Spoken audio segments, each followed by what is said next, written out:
சுலபமா எளிமையா ஒரு கதையை ஒரு விஷயத்தை கண்டென்ட் புரிஞ்சுக்கிறதுக்கு comics is the best format அப்படின்னு. ஏன் நம்ம ஜேம்ஸ் பாண்டை பற்றி பேசுகிறோம்னாக்கா, ஜேம்ஸ் பாண்ட் இப்போ இந்த மாதிரி ஒரு ஹால்குள்ளே வராருன்னு வச்சுக்கோங்களேன், அவர் என்ன பண்ணுவார் தெரியுங்களா? He does something called as visual reading. கடந்த ஒரு 30 ஆண்டுகளாக ஒரு மிகப்பெரிய கேப் வந்து தமிழ் காமிக்ஸ் உலகத்தில், இண்டிஜினஸ் காமிக்ஸ், நம்ம தமிழ் காமிக்ஸ் உருவாகிறதுல ஒரு மிகப்பெரிய கேப் உருவாகி இருக்குது. சரிங்களா? ஸோ இந்த கேப்பை கவர் பண்ணுறதுக்கு அடுத்த கட்ட தலைமுறை தான் முன்னே வந்து பண்ணணும். அது இட் வில் டேக் இன்னும் ஒரு 10-15 இயர்ஸ் ஆகும் தமிழ் இந்த மாதிரி கண்டென்ட் வர்றதுக்கு. டாக்டர் நோ அப்படின்னு சொல்லிட்டு ஜேம்ஸ் பாண்டோட ஒரு படம், அந்த படத்துக்கு ஜேம்ஸ் பாண்ட் காமிக்ஸை தான் ஸ்டோரி போர்டை வச்சு படமாக எடுத்தாங்க அவங்க. So technically comics is nothing but the pre production work of a cinema. தமிழில் இயங்கி வந்த பத்திரிகை ஆசிரியர்களுடைய என்ன சொல்கிறது, அது ஒரு இயலாமை, இல்லை அவங்களோட ஒரு லேசினஸ், இல்லை அவங்களுடைய அக்கௌண்டபிலிட்டி இல்லாமல் அவங்க அதே கதைகளை எடுத்து இவங்களும் டப்பிங் மொழி மாற்றம் செய்து டிரான்ஸ்லேஷன் பண்ணது. தமிழில் படிங்க, உங்கள் தாய்மொழியில் படிங்க, காமிக்ஸாக படிங்க.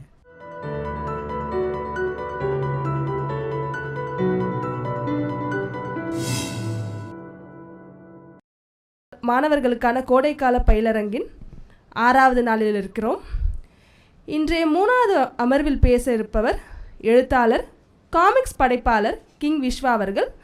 அவர் தமிழ் காமிக்ஸ்களின் நிகழ்காலமும் எதிர்காலமும் என்ற தலைப்பில் பேச இருக்கிறார்.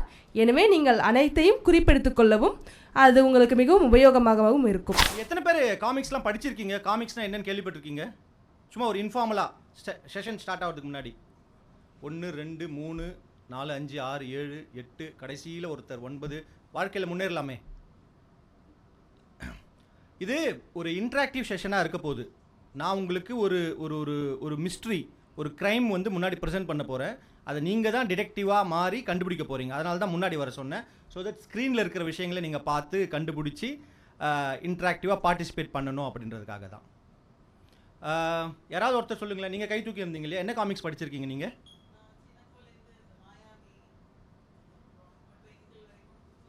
ஓகே. மாயாவினா 2 மாயாவி இருக்குது தமிழில். எந்த மாயாவி சொல்கிறீங்க? இரும்பு கை மாயாவின்னு ஒன்று இருக்குது. ராணி காமிக்ஸில் வந்த முகமுடிவாரர் மாயாவி. ஓகே. ஃபேண்டம். வேறு யாராவது? Okay. Dinathanthi, Kannitheevu strip, daily strip. Okay. தினமலரில் சிந்துபாத் வரலங்க, தினத்தந்தி மட்டும்தாங்க. 1957 இது வரைக்கும் வந்துட்டுருக்கு. அது வந்து கின்னஸ் ரெக்கார்டில் இருக்கிற ஒரு காமிக் ஸ்ட்ரிப். அது உலகத்திலே மிக அதிகமாக கண்டினியூவாக போயிட்டுருக்கிற ஒரே காமிக் ஸ்ட்ரிப் அப்படின்னு கின்னஸ் ரெக்கார்டில் இருக்குது. வேறு யாராவதுங்க? வேறு என்ன புத்தகங்கள் படிச்சிருக்கீங்க? காமிக்ஸ் புத்தகங்கள். எஸ், உங்கள் பேர் உட்கார்ந்துகிட்டே சொல்லுங்கள், நோ இஷ்யூஸ். உங்கள் பேர் சொல்லிட்டு சொல்லுங்கள். உமாசங்கர். ஓகே. டின் சூப்பர். ஓகே. வேறு யாராவது?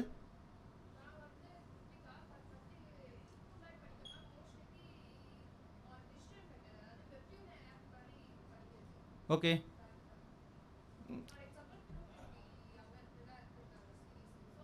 எது கொஞ்சம் சவுண்டா எனக்கு அவுட், ஸ்பீக்கர் அவுட்.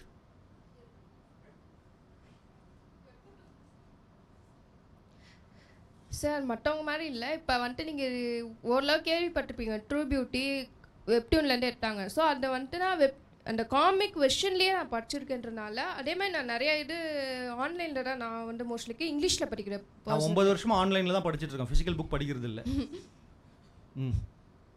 ஸோ ஏதாவது ஸ்பெசிஃபிக் கேரக்டர்ஸ் இல்லை ஏதாவது ஒரு கதைகள்? ஸ்பெசிஃபிக் கேரக்டர்ஸ் வந்துட்டு எனக்கு ஞாபகம் இருக்கிறது வந்து எல்லாருக்கும் தெரிஞ்ச ட்ரூ பியூட்டி. பட் வேறு இதுனா கொஞ்சம் ஆப் தான் ரெஃபர் பண்ணுற மாதிரி இருக்கும். அதில் வந்துட்டு ஒரு ஸ்பெசிஃபிக் கேரக்டர் வந்துட்டு எனக்கு ரொம்ப ஃபேவரட் வந்து ஷுஹோலி. ஏன்னா வந்துட்டு ஒருத்தவங்க வந்துட்டு ஒரு நேச்சர், இப்போ ஹீரோயின் வந்துட்டு எனக்கு மேக்கப் போட்டால் தான் கான்ஃபிடென்ட் வரும், நேச்சுரல் இருந்தால் கான்ஃபிடென்ட் வராது. ஒரு ஸ்கூல் டைமில் இருக்கும்போது அவன் வந்து இல்லை நீ எப்படி இருக்க அப்படி தான் அழகாக இருக்கா, நீ எப்படி இருக்க ஒரு ட்ரூ ஃபார்மில் இருக்கும்போது தான் நல்லா இருக்கா. அதுதான் அந்த கோர் டீம் வந்து அந்த கேரக்டர் வச்சு தான் மெயினாகவே எடுத்துகிட்டு போயிருப்பாங்க. அந்த இது எனக்கு ரொம்ப பிடிச்சிருந்தது. ஓகே. அந்த ஆர்ட் இது அங்கே ஒருத்தர் சொல்லியிருந்தாரு. என்ன மாதிரி காமிக்ஸ் படிச்சிருக்கீங்க? எஸ், உங்கள் பெயர்? ஓகே. மார்வலில் என்ன கதை, இல்லை என்ன கேரக்டர்? வேர்ல்ட் பிரேக்கர் ஹல்க்னு ஒரு காமிக். ஹல்க். ஓகே. வேறு யாராவது?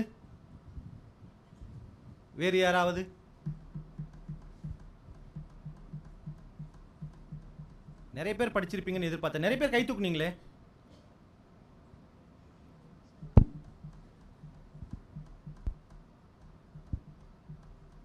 ஏன் காமிக்ஸ் படிக்கணும்?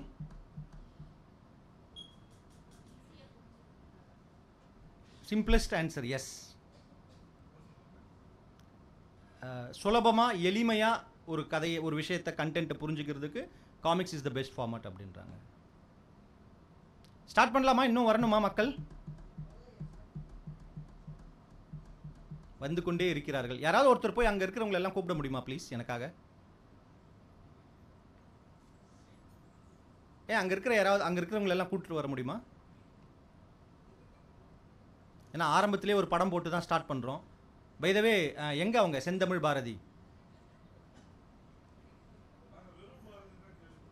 இல்லை அவங்க பேர் அவங்க பேர் வந்து செந்தமிழ் பாரதி. நீங்கள் நேற்று செஷன் வரலன்னு நினைக்கிறேன். உயிர்மை டிவியில் லைவாக போகுது. ஸ்ருதி டிவியில் வந்து பார்த்தீங்கன்னா ஈவெண்ட் முடிஞ்சதுக்கப்புறம் வீடியோ எடிட் பண்ணி போடுறாங்க. அவங்க ரெண்டுத்துலையுமே பாருங்கள். வெரி இன்ட்ரெஸ்டிங் செஷன் இது. ஆக்சுவலாக இந்த ஒரு 6 நாட்களுமே வந்து நான் எல்லா செஷனுமே பார்த்துட்டு தான் வரேன். நான் அது நடுவில் ஒரு செஷன் வந்திருந்தேன். You people are all blessed. எங்கள் ஏஜில் இந்த மாதிரிலாம் ஒரு ஒரு ஒரு ஒரு நிகழ்ச்சி, ஒரு அமைப்பு, ஒரு ஒரு ஒரு விஷயம் நடக்கவே இல்லை. ஸோ அந்த வகையில் யூ ஆர் ஆல் பிளஸ்ட். இது எத்தனை பேர் வேண்டா வெறுப்பா இங்கே வந்து உட்காந்துருக்கீங்கன்னு எனக்கு தெரியல.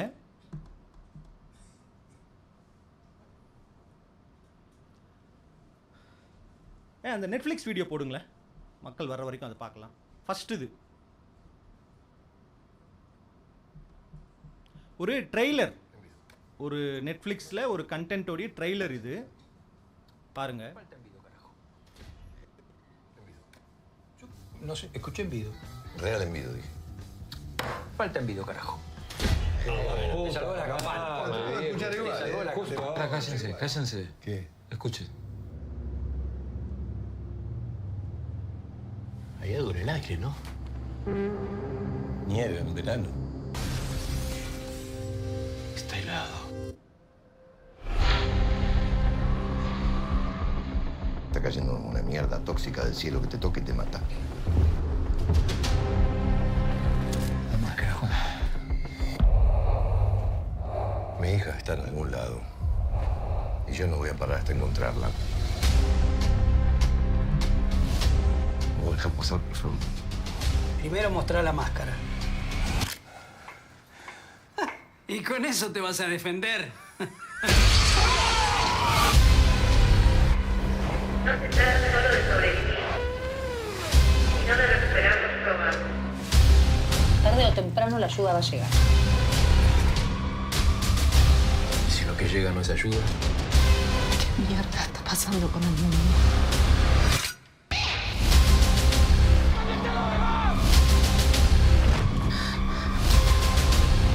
Un llamado a todos los sobrevivientes. No están solos, juntos somos fuertes. Hay algo más.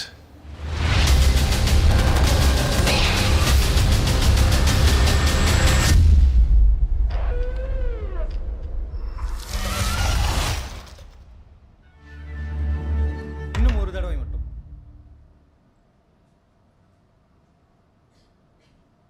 Envido. Yo no sé, escuché envido. Real envido, dije. Falta envido, carajo. Me salvó la campana. escuchar igual, Me salvó la campana. Ahora cállense, cállense. ¿Qué? Escuchen. Allá dura el aire, ¿no? Nieve en verano. Está helado. Está cayendo una mierda tóxica del cielo que te toca y te mata. Vamos, carajo.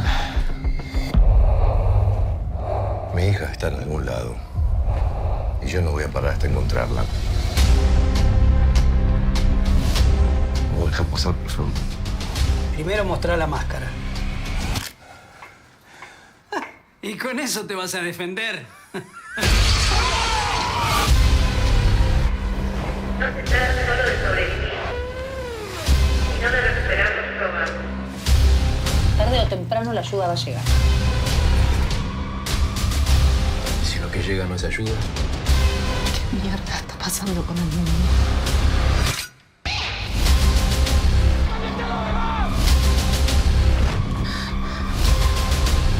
Un llamado a todos los sobrevivientes.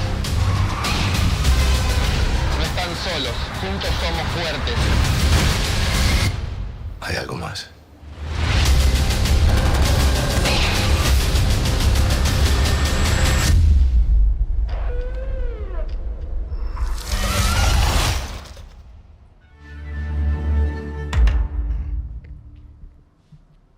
அனைவருக்கும் வணக்கம். Comics, Tamil comics, அதன் தற்காலமும் எதிர்காலமும். இந்த டாபிக்கு போகிறதுக்கு முன்னாடி நமக்கு காமிக்ஸ்னால் என்ன அப்படின்ற ஒரு புரிதல் வேண்டும். அதற்கு நான் ஒரு 2-3 கேள்விகள் உங்ககிட்ட கேட்க போகிறேன். என்னுடைய கேள்விகள் எப்பவுமே கொஞ்சம் வித்தியாசமாக இருக்கும். உலகிலேயே மிக அதிகமாக விற்பனையாகும் 2வது புத்தகம் எது? வாய்ப்பில்லை, வாய்ப்பே இல்லை. டாப் 10லே இல்லை. இல்லை. சரி, முதல் புத்தகம் எதுவாக இருக்குன்னு கெஸ் பண்ண முடியுதா உங்களால்? வாய்ப்பில்லை. பைபிள் வந்து பார்த்தீங்கன்னா ஒரு ரிலீஜியஸ் புக், அதை விற்கிறது இல்லை யாரும். டிக்ஷனரின்னு யாரோ சொன்னாங்க, ஆனால் அது வந்து ஒரு பார்ட் ஆன்சர் தான். அது எந்த மொழி டிக்ஷனரின்றது தான் கரெக்டான ஆன்சர். ஆக்ஸ்ஃபோர்டுன்றது ஒரு பிராண்ட் நேம், சரிங்களா? ஸோ உலகிலேயே மிக அதிகமாக விற்பனையாகும் புத்தகம் சைனீஸ் டிக்ஷனரி. ஆனால் என்னுடைய கேள்வி என்ன? உலகிலேயே மிக அதிகமாக விற்பனையாகும் 2வது புத்தகம். இந்த செஷன் எதை பற்றியது? அப்போ பதில் என்ன ஃபீல்டிலேருந்து வரணும்? அப்போது உலகிலேயே மிக அதிகமாக விற்பனையாகும் 2வது புத்தகம் ஒரு காமிக்ஸ்னால் அந்த காமிக்ஸை பற்றி நமக்கு தெரிஞ்சிருக்கணும் இல்லையா? என்னவாக இருக்கக்கூடும்? இல்லை இல்லை இல்லை இல்லை நம்ம ரேடார்லேயே இல்லாத ஒரு பதில் தான். நான் தான் சொல்கிறேன், என்னுடைய கேள்விகள் எல்லாமே அப்படி தான் இருக்கும். ஸோ நான் எந்த ஒரு கேள்வி கேட்டாலும் ரொம்ப யோசித்து பதில் சொல்லுங்கள். ஒரு கூகுள் இமேஜில் போயிட்டு நம்ம வந்து பில் கிளின்டன் அப்படின்னு நீங்கள் சர்ச் பண்ணுறீங்கன்னா, இல்லை ஜோ பைடன் அப்படின்னு நீங்கள் சர்ச் பண்ணுறீங்கன்னா, முதல் 30 இமேஜஸ் காட்டுது பார்த்தீங்களா ஃபஸ்ட் பேஜில்? அதில் இருக்கிறத எப்போவுமே நான் செலக்ட் பண்ண மாட்டேன். ஒரு 32வது பேஜில் போயிட்டு அதில் இருக்கிற ஒரு 18வது இமேஜ் தான் சர்ச் பண்ணி கொண்டு வரணும்னு எதிர்பார்ப்பேன். ஸோ என்னுடைய கேள்விகளுக்கான பதிலும் அப்படி தான் இருக்கும், சரிங்களா? உலகிலேயே மிக அதிகமாக விற்பனையாகும் 2வது புத்தகம் ஒரு காமிக்ஸ் புத்தகம். ஒரு காமிக்ஸ் புத்தகம், ஜாப்பனீஸ் காமிக்ஸ் புத்தகம். அந்த கிளியை ஆஃப் பண்ணுங்களேன், சரிங்களா? Sorry, it was meant to be a joke. உலகிலேயே மிக அதிகமாக விற்பனையாகும் புத்தகம் 2வது புத்தகம் ஒரு ஜாப்பனீஸ் காமிக்ஸ். நம்ம ஊரில் சித்திரக்கதை அப்படின்னு சொல்கிறோம், ஆங்கிலத்தில் அதை காமிக்ஸ் அப்படின்னு சொல்லுவாங்க. ஒவ்வொரு நாட்டிலையும் அதற்குன்னு ஒரு பெயர் இருக்குது, அந்த மொழியில் ஒரு பெயர் இருக்குது, சரிங்களா? ஃப்ரான்ஸில் நீங்கள் போனீங்கன்னா பிடி அப்படின்வாங்க, பொந்தே டெஸ்டினி அப்படின்னு சொல்லுவாங்க அவங்க, பிடி அப்படின்னு சொல்லிட்டு. அந்த மாதிரி ஜப்பானில் வெளியாகிற காமிக்ஸுக்கு பேர் வந்து மங்கா. அதனுடைய ஆக்சுவல் ப்ரொனன்சியேஷன் மங்கா. இதுவே நீங்கள் கொரியாவில் போனீங்கன்னா அது மன்வா அப்படின்னு சொல்லுவாங்க. இந்த மாதிரி நிறைய இருக்கும். யாரோ ஒருத்தங்க கூட இதில் கொரியன் காமிக்ஸை பற்றி ஒரு 4 நாளுக்கு முன்னாடி ஒரு கேள்வி கூட கேட்டிருந்தாங்க. ஓகே, ஜாப்பனீஸ் மங்கா காமிக்ஸில் ஒரு பர்டிகுலர் கதை தொடர் தான் உலகிலேயே மிக அதிகமாக 2வது. ஒன் பீஸ் அப்படின்னு சொல்லிட்டு ஒரு தொடர் இருக்குது. அது அனிமேஷன் தொடராகவும் வந்திருக்கு, படமாகவும் வந்திருக்கு. இப்போது சமீபத்தில் ஒரு 1.5 வருஷத்துக்கு முன்னாடி நெட்ஃப்ளிக்ஸில் வந்து பார்த்தீங்கன்னாக்கா ஃபீச்சர் ஃபில்மாகவும் வந்திருக்கு. எத்தனை பேர் பார்த்துருக்கீங்க, படிச்சிருக்கீங்க? பரவாயில்ல, பாருங்கள், ட்ரை பண்ணுங்கள். ஒரு முதல் 2 எபிசோடு பார்த்தாலே போதும். அதனோட பேசிக் கதை என்னன்னு பார்த்தீங்கன்னாக்கா, கப்பற் கொள்ளையர்கள்லாம் இருக்காங்க, கேள்விப்பட்டிருக்கீங்க இல்லையா? கேப்டன் ஜாக் ஸ்பேரோ வந்து ஒரு கப்பற் கொள்ளையர், தெரியும் இல்லையா உங்களுக்கு? அது கப்பல்கள் எல்லாம் கொள்ளையடிக்கிற ஒரு கடற்கொள்ளையர்கள் அவங்க. அந்த மாதிரி உலகத்திலேயே நம்பர் 1 கடல் கொள்ளைக்காரன் ஒருத்தன் இருக்கான், சரிங்களா? அவன் வந்து பார்த்திங்கன்னா ஒரு 40 வருஷமாக உலகில் இருக்கிற எல்லா கப்பல்களையும், அந்த கடல் பகுதியில் இருக்கிற எல்லா கப்பல்களையும் அவன் கொள்ளையடிச்சு அந்த வைரங்கள், நகைகள், தங்கம் எல்லாத்தையும் ஒரு இடத்துல சேகரித்து வச்சிட்ருக்கான். அவனோட டீமில் இருக்கிற ஆட்களுக்குமே அவன் அந்த கொள்ளையடித்த பொருளை எங்கே இருக்குன்னே தெரியாது. அது ஒரு தடவை அவனை என்ன பண்ணுறாங்கன்னா அரசாங்கம் பிடிச்சிடுறாங்க, அவனை தூக்கில் போடுறாங்க. அவனை தூக்கில் போடும்போது அவன் என்ன பண்ணுறான்னாக்கா, கடைசியாக ஏதாவது சொல்ல விரும்புறியான்னும் போது அவன் சொல்கிறான், ஆமாம், உலகத்தில் இருக்கிற கப்பல் கொள்ளையர்கள், கடல் கொள்ளையர்கள் எல்லாருமே என்னுடைய பொக்கிஷத்தை நான் எங்கே ஒளிச்சு வச்சிருக்கிறனோ, யார் அதை தேடி கண்டுபிடிக்கிறாங்களோ அவன் தான் என்னுடைய வாரிசு, அவன் தான் நம்பர் 1 கொள்ளையன் அப்படின்னு சொல்லிட்டு அவன் இறந்து போயிடுறான். கடைசி வரைக்கும் அவன் சொல்லலை. ஸோ அந்த பொக்கிஷத்துக்கு பேர் ஒன் பீஸ். அதை தேடி நம்ம ஹீரோ மங்கி லூஃபின்னு சொல்லிட்டு ஒருத்தர், அவரும் அவருடைய நண்பர்களும் சேர்ந்துக்கிட்டு ட்ராவல் பண்ணுற ஜேர்னி தான் ஒன் பீஸ். ரொம்ப இன்ட்ரெஸ்டிங்காக இருக்கும், படித்து பாருங்கள் நீங்கள் அது. சரிங்களா? இப்போது நமக்கு அடுத்த ஒரு கேள்வி வரணும். அது நம்ம இவ்வளோ இலக்கியங்கள் படிக்கிறோம், கவிதைகள் படிக்கிறோம், உரைநடை படிக்கிறோம், நாடக வடிவிலான புத்தகங்களை படிக்கிறோம், சினிமா சம்பந்தப்பட்ட ஏகப்பட்ட புத்தகங்கள் படிக்கிறோம். அப்படி இருக்கும்போது ஏன் உலகிலேயே மிக அதிகமாக விற்பனையாகும் 2வது புத்தகம் ஒரு காமிக்ஸ் ஆகி இருக்கிறது அப்படின்றது. இந்த கேள்விக்கு பதில் சொல்கிறதுக்கு முன்னாடி இன்னொரு கேள்வி. சினிமாவில் நம்மலாம் இப்போ கலெக்ஷன் ரிப்போர்ட் பற்றி பேசிகிட்டு இருப்போம். சரிங்களா? இந்த படம் இவ்வளோ கலெக்ஷன் ஆச்சு, முதல் நாள் இவ்வளோ கலெக்ஷன் ஆச்சு அப்படின்னு சொல்லிட்டுலாம். அது உலகிலேயே மிக அதிகமாக ஒரு படவரிசை இருக்குது இல்லையா, ஒரு ஃபிலிம் ஃப்ரான்ச்சைசி அப்படின்னு நம்ம சொல்லுவோம். அதில் செகண்ட் பெஸ்ட் கலெக்ஷன் பண்ணுற ஃப்ரான்ச்சைசி எதுவாக இருக்கும்? Second best franchise. Afternoon session எல்லாருமே சாப்பிட்டு வந்திருக்கீங்க, கொஞ்சம் போராக இருக்குன்றது எனக்கும் புரியுது, இருந்தாலும் கொஞ்சம் இன்ட்ரெஸ்டிங்காக பேசுவோம். ஃபஸ்ட்டு ஃப்ரான்ச்சைசி எது? MCU, மார்வல் சினிமேட்டிக் யூனிவர்ஸ் அப்படின்னு சொல்லிட்டு நீங்கள் பார்த்துருப்பீங்கன்னு நினைக்கிறேன். நான்லாம் பார்த்துருக்கீங்க இல்லையா? Okay, right. 2 பேர் குரல், ஒருத்தங்க தலையாட்டுறாங்க. ஜேம்ஸ் பாண்ட் அப்படின்னு ஒரு கேரக்டர் பார்த்துருக்கீங்களா? அவருடைய நம்பர் என்ன? அவருக்கு ஒரு நம்பர் போடுவாங்க ஜேம்ஸ் பாண்டுக்கு முன்னாடி. நீங்கள் கேள்விப்பட்டிருக்கீங்களா ஜேம்ஸ் பாண்டோட நம்பர்? யாராவது ஒருத்தர் அந்த 007 இல்லை 007க்கு என்ன அர்த்தம்னு சொல்லுங்களேன். 007, ஜேம்ஸ் பாண்ட் 007, ரைட். பட் அது ஏன் 7? ஏன்? இப்போது மேக்ஸ் நம்ம எல்லாருமே படிச்சிருக்கோம். ஒரு நம்பருக்கு அடுத்து நீங்கள் 0 போட்டால் தான் அந்த 0க்கு வேல்யூ. முன்னாடி 0 போட்டிங்கன்னா 0க்கு வேல்யூ இல்லை. அப்போ வெறும் 7ன்னு சொல்லிட்டு போயிடலாமே. ஏன் 007? ஏன்?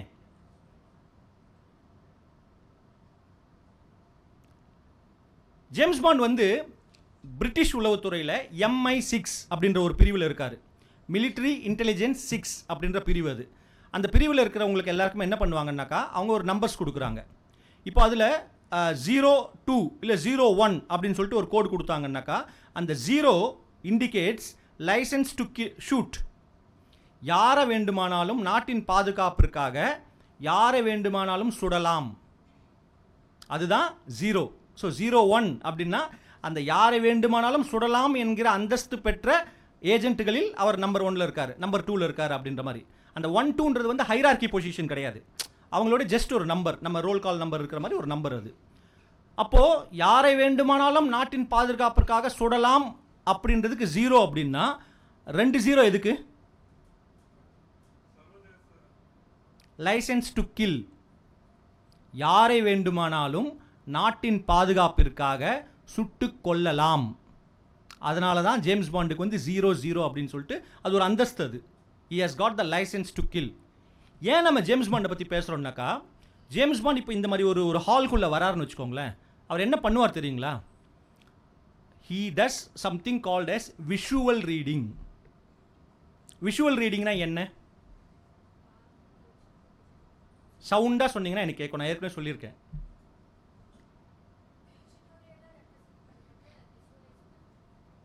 கரெக்ட். இப்போது நான் ஒரு கிளாஸ் எடுக்கிறேன்னு வச்சுக்கோங்களேன். உங்களுக்கு அந்த கிளாஸில் நான் ஒரு அட்டகாசமான டீச்சர்னு சும்மா ஒரு பொய்க்காக கற்பனை பண்ணிக்கோங்க. சரிங்களா? ஒரு சூப்பர் டீச்சர், உலகத்திலே மிகச்சிறந்த ஆசிரியர் நான் தான் நீங்கள் கற்பனை பண்ணிக்கோங்க. நான் உங்களுக்கு அவ்வளோ ஈடுபாட்டோட ஒரு கிளாஸ் எடுக்கிறேன், அந்த கிளாஸை நீங்கள் அவ்வளோ ஈடுபாட்டோட கவனிக்கிறீங்க. அப்படி இருக்கும் பட்சத்தில் நான் உங்களுக்கு ஒரு சப்ஜெக்டில் ஒரு பர்டிகுலர் கான்செப்டை டீச் பண்ணுறேன்னு வச்சுக்கோங்க. அதை எவ்வளோ பர்சன்டேஜ் உங்களால் உள்வாங்க முடியும்னு நினைக்கிறீங்க? எவ்வளோ பர்சன்டேஜ் உங்களால் காம்ப்ரஹெண்ட் பண்ண முடியும்னு நினைக்கிறீங்க? சயின்டிஃபிக் ஸ்டடி என்ன சொல்லுதுன்னா, ஆன்சர் சொல்கிறதுக்கு முன்னாடி ஏதாவது கெஸ் ஆகுது பண்ணலாமே. 60 to 70. யாருங்க அது? வாய்ப்பில்லை ராசா. 70 வாய்ப்பே இல்லை. பதில்கள் உங்களை ஆச்சரியப்படுத்தும். என்னுடைய கேள்விகள் எப்பவுமே அப்படி தான் இருக்கும். 20. யார் 5 சொன்னது? யார் யார் யார் இல்லை இங்கே தானே குரல் கேட்டது, நீங்கள் அங்கே கை தூக்குறீங்க, நீங்கள் தானா? 5%. உண்மையிலேயே ஒரு ஆசிரியர் வகுப்பில் பாடம் எடுக்கும்போது அதை சராசரி மாணவனால் உட்கிரகித்து கொள்ளும் தன்மை வந்து 5% தான். இதான் ரியாலிட்டி. அப்போ எப்படி நீங்கள் வந்து அந்த சப்ஜெக்டை உங்களுக்குள்ளே கொண்டு போவீங்க அப்படின்றது ஒன்று இருக்குது. எக்ஸ்கியூஸ் மீ, அந்த 5 ஃபோல்டருக்கு வெளியில் ஒரு பிக்சர் இருக்குது, அது ப்ளே பண்ணுங்களேன். ஒரு இமேஜ் ஒன்று இருக்குது. இல்லை, அந்த ஃபோல்டர் இருக்கு இல்லையா, டிஎன்பி ஃபோல்டர், அதில் ஒரு இமேஜ் ஒன்று இருக்குது.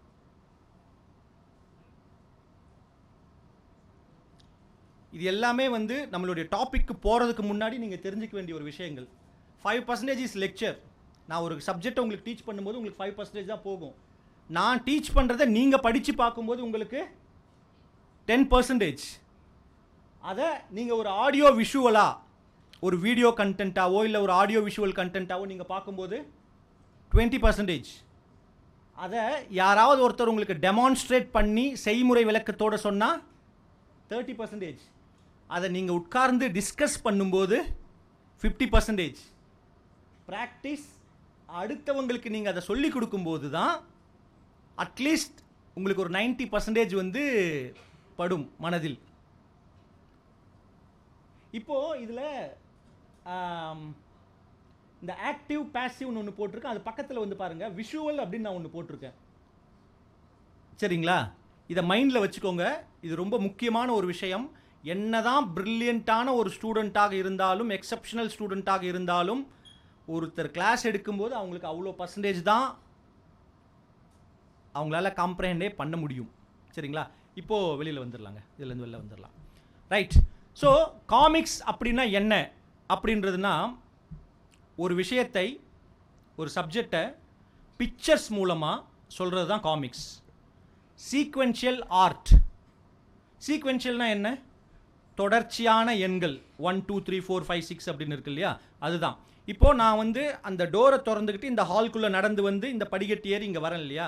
ஸோ அந்த டோரை திறக்கிறது முதல் ஃபோட்டோ, இங்கே நடந்து வர்றது 2வது ஃபோட்டோ, இங்கே திரும்புறது 3வது ஃபோட்டோ, இங்கே படிக்கட்டு ஏறுறது 4வது ஃபோட்டோ, போடியம் போகிறது 5வது ஃபோட்டோன்னா, இந்த 5 ஃபோட்டோ 1 by 1 நான் ஒரு வரிசையில் போட்டு வச்சுருந்தேன்னாக்கா தட் பிகம்ஸ் அ காமிக்ஸ். இவ்வளோ தான், ரொம்ப சிம்பிளஸ்ட்டு விஷயம். சரிங்களா? நீங்கள் எல்லாருமே ஒரு வாட்ஸ்அப் குரூப்பில் இருக்கீங்க, உங்கள் எல்லாருக்குமே வந்து ஒரு பிடிஎஃப், ஒரு 20 பேஜ் பிடிஎஃப் ஒன்று வந்திருக்கும். இந்த செஷன் முடிஞ்சதுக்கப்புறமா அந்த பிடிஎஃப்பை காமிக்ஸில் இன்ட்ரெஸ்ட் இருந்ததுன்னா அதை படித்து பாருங்கள், உங்களுக்கு ரொம்ப ஹெல்ப்ஃபுல்லாக இருக்கும் அந்த பிடிஎஃப். காமிக்ஸ்னால் என்ன, காமிக்ஸ் எப்படி படிக்கணும், காமிக்ஸில் இருக்கிற வகைகள் என்ன, காமிக்ஸோட வரலாறு என்னன்றது ரொம்ப ஷார்ட்டாக போர் அடிக்காமல் ப்ரீஃபாக சொல்லியிருக்கேன். 20 பேஜ் டாக்குமெண்ட். சரிங்களா? ரைட். இப்போது காமிக்ஸ்னால் என்னன்னு பார்த்துட்டோம். ஒரு வீடியோ நம்ம ஒன்று ப்ளே பண்ணோம். செந்தமிழ் பாரதி, நீங்கள் வீடியோ பார்த்தீங்களா? அது அந்த வீடியோ முடியும் போது தான் வந்தீங்களா? ஓகே. நெட்ஃப்ளிக்ஸில் ஏப்ரல் மாதம் 30ஆம் தேதி எட்டர்நாட் அப்படின்னு சொல்லிட்டு ஒரு தொலைக்காட்சி வெப்சீரிஸ் ஒன்று ஆரம்பிச்சிருக்காங்க. சரிங்களா? அந்த வெப்சீரிஸ் நீங்கள் எல்லாருமே பார்த்தீங்க. அந்த வெப்சீரிஸ் வந்து பார்க்கும்போது உங்களுக்கு என்னவா பட்டது அப்படின்னாக்கா, ஒரு அயல் கிரக ஏலியன்கள், கரெக்டாக, அயல் கிரக ஜந்துக்கள் வந்து பூமியை ஆக்கிரமிச்சிக்கிற பற்றிய ஒரு படம் அப்படி தானே உங்களுக்கு தோணுது? அது கரெக்டாக? நம்ம எல்லாருமே கரெக்டாக தானே புரிஞ்சிட்ருக்கோம், இல்லை வேறு ஏதாவது உங்களுக்கு தோணுச்சு அதை பார்க்கும்போது? புரியல. ஓகே. Christmas time. ஓகே. புரியல. Okay okay, good. அப்சர்வ் பண்ணுறீங்க.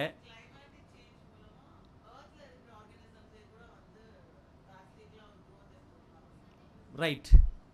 சரி, இப்போ இந்த காமிக்ஸில் அஃபென்சிவாக ஏதாவது இருக்கா? இந்த காமிக்ஸில் உங்களை பாதிக்கிற மாதிரி, இல்லை அது ஏதாவது கிரிமினல் வேலைகள் ஏதாவது இந்த இந்த இதில் இருந்ததா நீங்கள் பார்த்ததில்ல? இல்லைங்க, அது okay, that's not a criminal work, that's war. சரிங்களா? கிரிமினல்ன்றது வந்து, இப்போது நான் ஒரு கவிதை எழுதுகிறேன், ஒரு கதை எழுதுகிறேன்னு வச்சுக்கோங்களேன், அது வந்து அரசாங்கத்தையோ இல்லை ஆட்சியாளர்களையோ எதிர்த்து இருக்குது அப்படின்னாக்கா என்னை வந்து அவங்க அரெஸ்ட் பண்ணலாம். கரெக்டாக? இப்போ நீங்கள் பார்த்தீங்க இல்லையா இந்த இந்த வீடியோ, இந்த வீடியோ வந்து பார்த்தீங்கன்னா HGO, ஹெக்டா ஹெர்மன் ஆய்டர்ஹெல்ட் அப்படின்னு சொல்லிட்டு ஒரு மிகப்பெரிய மேதை, ஒரு மிகப்பெரிய ரைட்டர் அவர். அந்த ரைட்டர் 1957 உருவாக்கிய ஒரு காமிக்ஸ், எட்டர்நாட் அப்படின்னு சொல்லிட்டு ஒரு காமிக்ஸ். அது அந்த காமிக்ஸை கிரியேட் பண்ணதுக்காக அவருடைய ஆர்டிஸ்ட், ஓவியம் வரைஞ்சார் இல்லைங்களா, ஃப்ரான்சிஸ்கோ சொலேனோ லோபெஸ் அப்படின்னு சொல்லிட்டு, அவர் ஆட்சியாளர்களுக்கு பயந்து நாட்டை விட்டு தப்பிச்சு ஓடிட்டார். ஹெச்ஜிஓக்கு 4 பெண்கள், முதல் பெண்ணுக்கு 25 வயசு, கடைசி பெண்ணுக்கு 18 வயசு. இந்த சம்பவம் 1977 இந்த சம்பவம் நடக்கும்போது 4 பெண்களும் அரசாங்கத்தால் கடத்தப்பட்டார்கள். அரசு செய்யப்படவில்லை, கடத்தப்பட்டார்கள். அவருடைய 4 மருமகன்களும் காணாமல் போனார்கள். அவருடைய புத்தகத்தை பப்ளிஷ் செய்த பிரிண்டிங் ப்ரெஸ் தீ வைத்து கொளுத்தப்பட்டது. அவருடைய பப்ளிஷர் வெளிப்படையாக மிரட்டப்பட்டு அவர் அந்த பப்ளிஷிங் ஹவுஸையே க்ளோஸ் பண்ணிட்டு போயிட்டாரு. ஹெச்ஜிஓ ஹெர்மன் ஹெக்டர் ஆய்டர்ஹெல்ட் 1979 மவுண்ட் வெசூப்பியோ அப்படின்னு சொல்லப்படுகிற ஒரு சிறையில் கடைசியாக அவர் காணப்பட்டார் அப்படின்னு சில பேர் சொல்கிறாங்க. ஜேக்கப் அப்படின்னு சொல்லிட்டு ஒரு ஜேர்னலிஸ்ட், அவர் ஒரு புத்தகம் எழுதியிருக்காரு. அடையாளம் தெரியாத கைதியும் இடம் புரியாத சிறைச்சாலையும், அதாவது unidentified prisoner and unknown prison அப்படின்னு சொல்லிட்டு ஒரு டைட்டில். ஜேக்கப் அப்படின்னு சொல்லிட்டு ஒரு ஜேர்னலிஸ்ட். அவர் என்ன சொல்கிறாருன்னா 1981 கிட்டத்தட்ட ஹெச்ஜிஓ மாதிரியே இருக்கிற ஒரு ஆளை நான் ஒரு கொடூரமான சிறைச்சாலையில் எலும்பும் தோலுமாக பார்த்தேன். அது ஹெச்ஜிஓவா இல்லையான்னு எனக்கு தெரியலன்றாரு. இது 1981 ஜூன். இப்போது கிட்டத்தட்ட 44 வருஷம் ஆகுது இல்லையா? இன்றளவும் ஹெச்ஜிஓ மிஸ்ஸிங் ப்ரிசியூம்டு டெட் அப்படி தான் இருக்குது அவருடைய ஸ்டேட்டஸ். காணாமல் போய்விட்டார், இறந்து விட்டதாக கருதப்படுகிறார். ஏன்னா அவருடைய டெட் பாடியோ அவருடைய இதுவோ கண்டுபிடிக்கல. அகைன் நம்மளோட கேள்விக்கு வருவோம். நீங்கள் பார்த்த இந்த வீடியோவில் அவரை அரெஸ்ட் பண்ணுற மாதிரி, அவரை ஜெயிலில் போடுற மாதிரி, அவருடைய கதைகளுக்கு ஓவியம் வரைந்த ஓவியர் நாட்டை விட்டு பயந்து ஓடுற மாதிரி, இல்லை அவருடைய 4 பெண்கள், அவருடைய மருமகன்கள், இவங்க எல்லாமே அரெஸ்ட் ஆகி காணாமல் போய் யாருமே கண்டுபிடிக்கப்படலை. அதில் அந்த முதல் பெண்ணுக்கு பார்த்தீங்கன்னாக்கா நிறைமாத கர்ப்பிணி, 8.5 மாதம் அவங்க ப்ரெக்னென்ட். அவங்க அந்த அரசாங்கம் அவங்களை எடுத்துகிட்டு போகும்போது முதல் பெண்ணுக்கு பார்த்தீங்கன்னாக்கா 3 மாதம் கை குழந்தை கையில் இருக்குது. இவங்கெல்லாம் மிஸ்ஸிங். இன்று வரும் யாருமே கண்டுபிடிக்கப்படவில்லை. ஃபார்ச்சுனேட்லி ஹெச்ஜிஓவோட ஒய்ஃப் பார்த்தீங்கன்னாக்கா ஒரு ஃப்ரெண்டோட உதவியோட நாட்டை விட்டு தப்பிச்சு போயிட்டு அதுக்கப்புறம் நிறைய விஷயங்கள்லாம் நடந்தது இந்த காமிக்ஸால். இது ஆக்சுவலாக எட்டர்நாட் அப்படின்னு சொல்லிட்டு ஒரு காமிக்ஸ் புத்தகம். மறுபடியும் நான் கேட்குறேன், நீங்கள் பார்த்த அந்த இமேஜில் இவ்வளவு பயங்கரமான விஷயங்கள், ஒரு பின் விளைவுகள் நடக்கக்கூடிய அளவுக்கு சம்பவங்களை கொண்ட ஒரு கருத்து ஏதாவது அதில் இருந்ததா? இல்லை இல்லை இல்லை, உங்களால் கெஸ் பண்ண முடியாது. இல்லை சார், இல்லை சார், இல்லை. சரி, நான் மறுபடியும் சொல்கிறேன். என்னுடைய கேள்விகள் எப்போவுமே பார்த்தீங்கன்னா நேரான ஒரு பதில்கள் வராதது. சரிங்களா? 1957 இந்த கதை என்னன்றதை நான் ரொம்ப சிம்பிளாக உங்களுக்கு சொல்லிடுறேன். ஒரு நண்பர்கள், ஒரு செட் ஆஃப் ஃப்ரெண்ட்ஸ் வீட்டில் உட்கார்ந்துக்கிட்டு சீட்டு விளையாடிட்டு இருப்பாங்க. திடீர்னு வெளியில் பார்த்தீங்கன்னா பனிப்பொழிவு ஏற்படும். சரிங்களா? ஸ்னோஃபால். இவங்க வெளியில் மறுநாள் பார்க்கும்போது யாரெல்லாம் அந்த பனிப்பொழிவுக்கு ஆளாகி இருக்கிறார்களோ அவங்க எல்லாமே இறந்துடுறாங்க. யாரெல்லாம் அந்த பனிப்பொழிவுக்கு டைரெக்டாக அஃபெக்ட் ஆகாமல் இருக்கிறாங்களோ அவங்கெல்லாம் உயிரோடு இருக்காங்க. ஸோ இப்போ உயிரோடு இருக்கிறவங்களுக்கெல்லாம் ஒரு விஷயம் புரிஞ்சிருது, அந்த பனிப்பொழிவு தான் ஏதோ ஒரு விஷயத்தை நமக்கு ஒரு எதிர்வினையை உருவாக்கியிருக்கு, ஒரு இம்பேக்டை கொடுத்துருக்குன்னு சொல்லிட்டு இவங்க எல்லாருமே ஒன்றா சேர்ந்து ஒரு குழுவாக இருந்துக்கிட்டு ஒரு ரெசிஸ்டன்ஸ், ஒரு போராளிக்கான ஒரு அமைப்பை உருவாக்கிட்டு இவங்க எல்லாருமே பிளான் பண்ணுறாங்க. இப்போ என்ன பண்ணலாம், நம்மளோட சர்வைவலுக்கு என்ன பண்ண முடியும்னு பிளான் பண்ணும்போது இவங்களுடைய கேங்லேயே சில துரோகிகள் இருக்காங்க. இவங்க அடுத்து எங்கே கூட போகிறாங்க, அடுத்து இவங்க என்ன பண்ண போகிறாங்கன்றதை எதிரிகளுக்கு தெரிவிக்கிற அளவுக்கு சில துரோகிகள் அந்த குரூப்லேயே இருக்காங்க. அவங்க டெக்னிக்கலி என்னன்னு பார்த்தீங்கன்னாக்கா ஒரு ஏலியன் அட்டாக் நடக்குது. இதுதான் கதை. மறுபடியும் நான் கேட்குறேன், இந்த கதையில் அப்படி என்ன ஒரு பயங்கரமான விஷயங்கள் ஒளிந்திருக்கிறது அப்படின்னு சொல்லிட்டு இதை தெரிஞ்சுக்கிறதுக்கு நீங்கள் எல்லாருமே வரலாறு படிக்கணும். 1950களில் 60களில் ஆரம்பித்து 50களில் வச்சுக்கலாம் நீங்கள்லாம். அது அமெரிக்கா ஒரு certain set of Cuba, Argentina, ஆக்சுவலாக அது அர்ஜென்டினான்னு சொல்லணும், அர்ஜென்டினான்னு நம்ம ஆங்கிலத்தில் சொல்லுவோம், கூபா, இந்த போன்ற நாடுகள் எல்லாம் அவங்க தன்னுடைய கண்ட்ரோலில் வச்சுக்கிறதுக்காக ஏகப்பட்ட விஷயங்களை செய்கிறாங்க அவங்க. இந்த கதை 1957 ஒரு காமிக் ஸ்ட்ரிப்பாக ஹோரா சேரா அப்படின்ற ஒரு மேகசினில் இப்போ நம்ம சிறுவர் மலர் இருக்கு இல்லையா, அதில் 2 பேஜ் காமிக்ஸ் வரும், பார்த்துருப்பீங்க நீங்கள்லாம். அது அப்படியே தொடராக போகும் அதெல்லாம். அது அந்த மாதிரி இது வந்து பார்த்தீங்கன்னா 3லேருந்து 4 பேஜ் வரும் ஒவ்வொரு இஷ்யூலையும். அது இப்படி கண்டினியூஸாக 2 வருஷம் தொடராக வந்தது இது. அதுக்கப்புறம் நிறுத்திட்டாங்க. அதுக்கப்புறமா ஒரு 5 வருடம் இந்த காமிக்ஸ் தொடர் வரவில்லை. 1967 மறுபடியும் இவர் வந்து இதை காமிக்ஸை பண்ணலாம் அப்படின்ற மாதிரி யோசிக்கிறாரு அவர். அப்போ இந்த டைமில் வந்து இ பிகம்ஸ் பொலிட்டிக்கலி ஆக்டிவ். யார்? ஹெச்ஜிஓ த ரைட்டர். அவர் என்ன பண்ணுறாரு அப்படின்னாக்கா, அவருடைய ஒரு ரொம்ப பாப்புலரான ஒரு புத்தகம் ஒன்று இருக்குது, ஒரு உரை. ஆக்சுவலாக ஒரு யூனிவர்சிட்டி ஒரு இடத்துல அவர் பேசின உரை, ஏகாதிபத்தியத்தின் 450 ஆண்டுகள் அப்படின்னு சொல்லிட்டு. பொலிட்டிக்கல் சயின்ஸ் படிக்கிற ஒவ்வொரு மாணவரும் மிக முக்கியமாக படிக்க வேண்டிய ஒரு கட்டுரை அப்படின்னு சொல்லிட்டு அதை சொல்லுவாங்க அவங்க. 1967, 68, 69 என்ன நடக்குதுன்னாக்கா, சே கவாரா வந்து கொல்லப்படுகிறார். நீங்கள் எல்லாரும் கேள்விப்பட்டிருப்பீங்க. அது சே கவாரா கொல்லப்பட்ட உடனே இவர் நம்ம ஹெச்ஜிஓ என்ன பண்ணுறாருனா, அதை தாங்க முடியாமல் அவர் என்ன பண்ணுறாருனா, ஒரு ஒரு ஹகியோகிராஃபி அப்படின்னு சொல்லிட்டு ஒரு பயோகிராஃபியோட ஒரு ஃபார்மெட். அது ஹகியோகிராஃபி அப்படின்றது என்னன்னாக்கா, 14ஆம் 15ஆம் நூற்றாண்டுகளில் செயின்ட் எல்லாம் இருப்பாங்க இல்லையா, அவங்களோட வாழ்க்கையை கொண்டாடுவதற்காக எழுதப்படுகிற ஒரு வாழ்க்கை வரலாறு. இவர் சே கவாராவுக்காக இவர் ஒரு காமிக்ஸ் கிராஃபிக் நாவல் ஒன்று கிரியேட் பண்ணுறாரு. அவர் அந்த கிராஃபிக் நாவல் பொதுமக்கள் கிட்ட போச்சுன்னா மிகப்பெரிய இம்பேக்ட் உருவாக்கும். இன்னொரு கழகத்தை, அந்த நாட்டில் நடந்த மாதிரி ஒரு கழகம் அர்ஜென்டினாவிலையும் நடக்கும். அது நடந்துடக்கூடாதுன்றதுக்காக அரசாங்கம் என்ன பண்ணுறாங்கன்னா, ஒவ்வொரு காப்பியையும் கைப்பற்றி எரிச்சிடுறாங்க. டெக்னிக்கலி 1969 2022 வரைக்கும் ஒரு காப்பி கூட உலகத்தில் கிடைக்கவே இல்லை. 2022 ஃபார்ச்சுனேட்லி ஒரு காப்பி கிடைச்சி அதை ஆங்கிலத்தில் டிரான்ஸ்லேட் பண்ணி இப்போ வந்திருக்கு அந்த புத்தகம், சே கவாரா அப்படின்னு சொல்லிட்டு. அதை இவர் எழுதுறாரு. அதை எழுதி முடிக்கும்போது அவங்க நாட்டு மக்கள் கேட்குறாங்க, நம்ம நாடு இப்படி ஒரு பிரச்சனையில் இருக்கேன்னு. இப்போது அந்த பிரச்சனைக்கு வருவோம். அமெரிக்கா கொஞ்சம் கொஞ்சமாக ஒவ்வொரு லத்தீன் அமெரிக்க, தென் அமெரிக்க நாடுகளையெல்லாம் தன்னுடைய கண்ட்ரோலில் சிஐஏ மூலமாக கொண்டு வருது. இப்போ நீங்கள் இந்த படம் பார்த்தீங்க இல்லையா, ஒரு ட்ரெய்லர் பார்த்தீங்கல்ல, அந்த ட்ரெய்லரில் இருக்கிற விஷயங்களை அப்படியே நீங்கள் பொலிட்டிக்கலாக ப்ளேஸ் பண்ணி பாருங்கள். அந்த நாடு வந்து அர்ஜென்டினா, சரிங்களா? அந்த பனிப்பொழிவுன்றது சிஐஏ நடத்துகிற பனிப்போர், பொருளாதார ஒரு போர், அவங்க மூலம் நடக்கிற ஒரு அடக்குமுறை. அந்த அயல்கிரக ஏலியன் ஜெந்து ஒன்று நீங்கள் பார்த்தீங்க இல்லையா, அது வந்து அமெரிக்க இராணுவம். அந்த குரூப்லேயே இருந்துக்கிட்டு இவங்களை காட்டி கொடுக்குறாங்க பார்த்தீங்களா, அது வந்து பார்த்தீங்கன்னா அந்த நாட்டு அரசாங்கம். ஸோ வெளிப்படையாக நீங்கள் பார்க்கும்போது இது வந்து ஒரு சாதாரண ஒரு சயின்ஸ் ஃபிக்ஷன் கதையாக தான் உங்களுக்கு தெரியும். ஆனால் இவர் அதை 1969 அதுக்கப்புறமா இது எட்டர்நாட் 2 அப்படின்னு சொல்லிட்டு ஒரு வெர்ஷன் எழுத ஆரம்பிக்கிறார் அவர். மிக மிக மிக இதே ஸ்டோரி தான் அது, இதே ஸ்டோரி லைன், இதே கான்செப்ட் தான் அது. ஆனால் அதில் நீங்கள் படிக்கிறது பார்க்குறது ஒரு விஷயம், ஆனால் மக்கள் புரிஞ்சிக்கிறது ஒரு விஷயம். இன்ஃபேக்ட் இந்த புத்தகத்தை வந்து அர்ஜென்டினாவில் தடை செய்கிறாங்க. இவர் என்ன பண்ணுறாருனா, சிலி அப்படின்னு நீங்கள் படிப்பீங்க, சீலேவில் போயிட்டு அந்த புத்தகத்தை வந்து பதிப்பிக்கிறாரு. அங்கேருந்து புத்தகத்தை நல்லா ஞாபகம் வச்சுக்கோங்க, கடத்திக்கிட்டு கொண்டு வந்து இந்த நாட்டில் மக்கள் படிக்க ஆரம்பித்தாங்க. எப்படி கள்ளக்கடத்தல் நம்ம பண்ணுவோம் பார்த்தீங்களா, 80ஸ்லாம் நீங்கள் கேள்விப்பட்டிருப்பீங்க, ஸ்மக்லிங் அப்படின்னு சொல்லிட்டு. அந்த மாதிரி இவருடைய புத்தகங்களை அரசாங்கத்திற்கு, போலீஸ்க்கு, இராணுவத்திற்கு தெரியாமல் மக்கள் கடத்தி கொண்டு வந்து படிக்க ஆரம்பித்தாங்க அவங்க.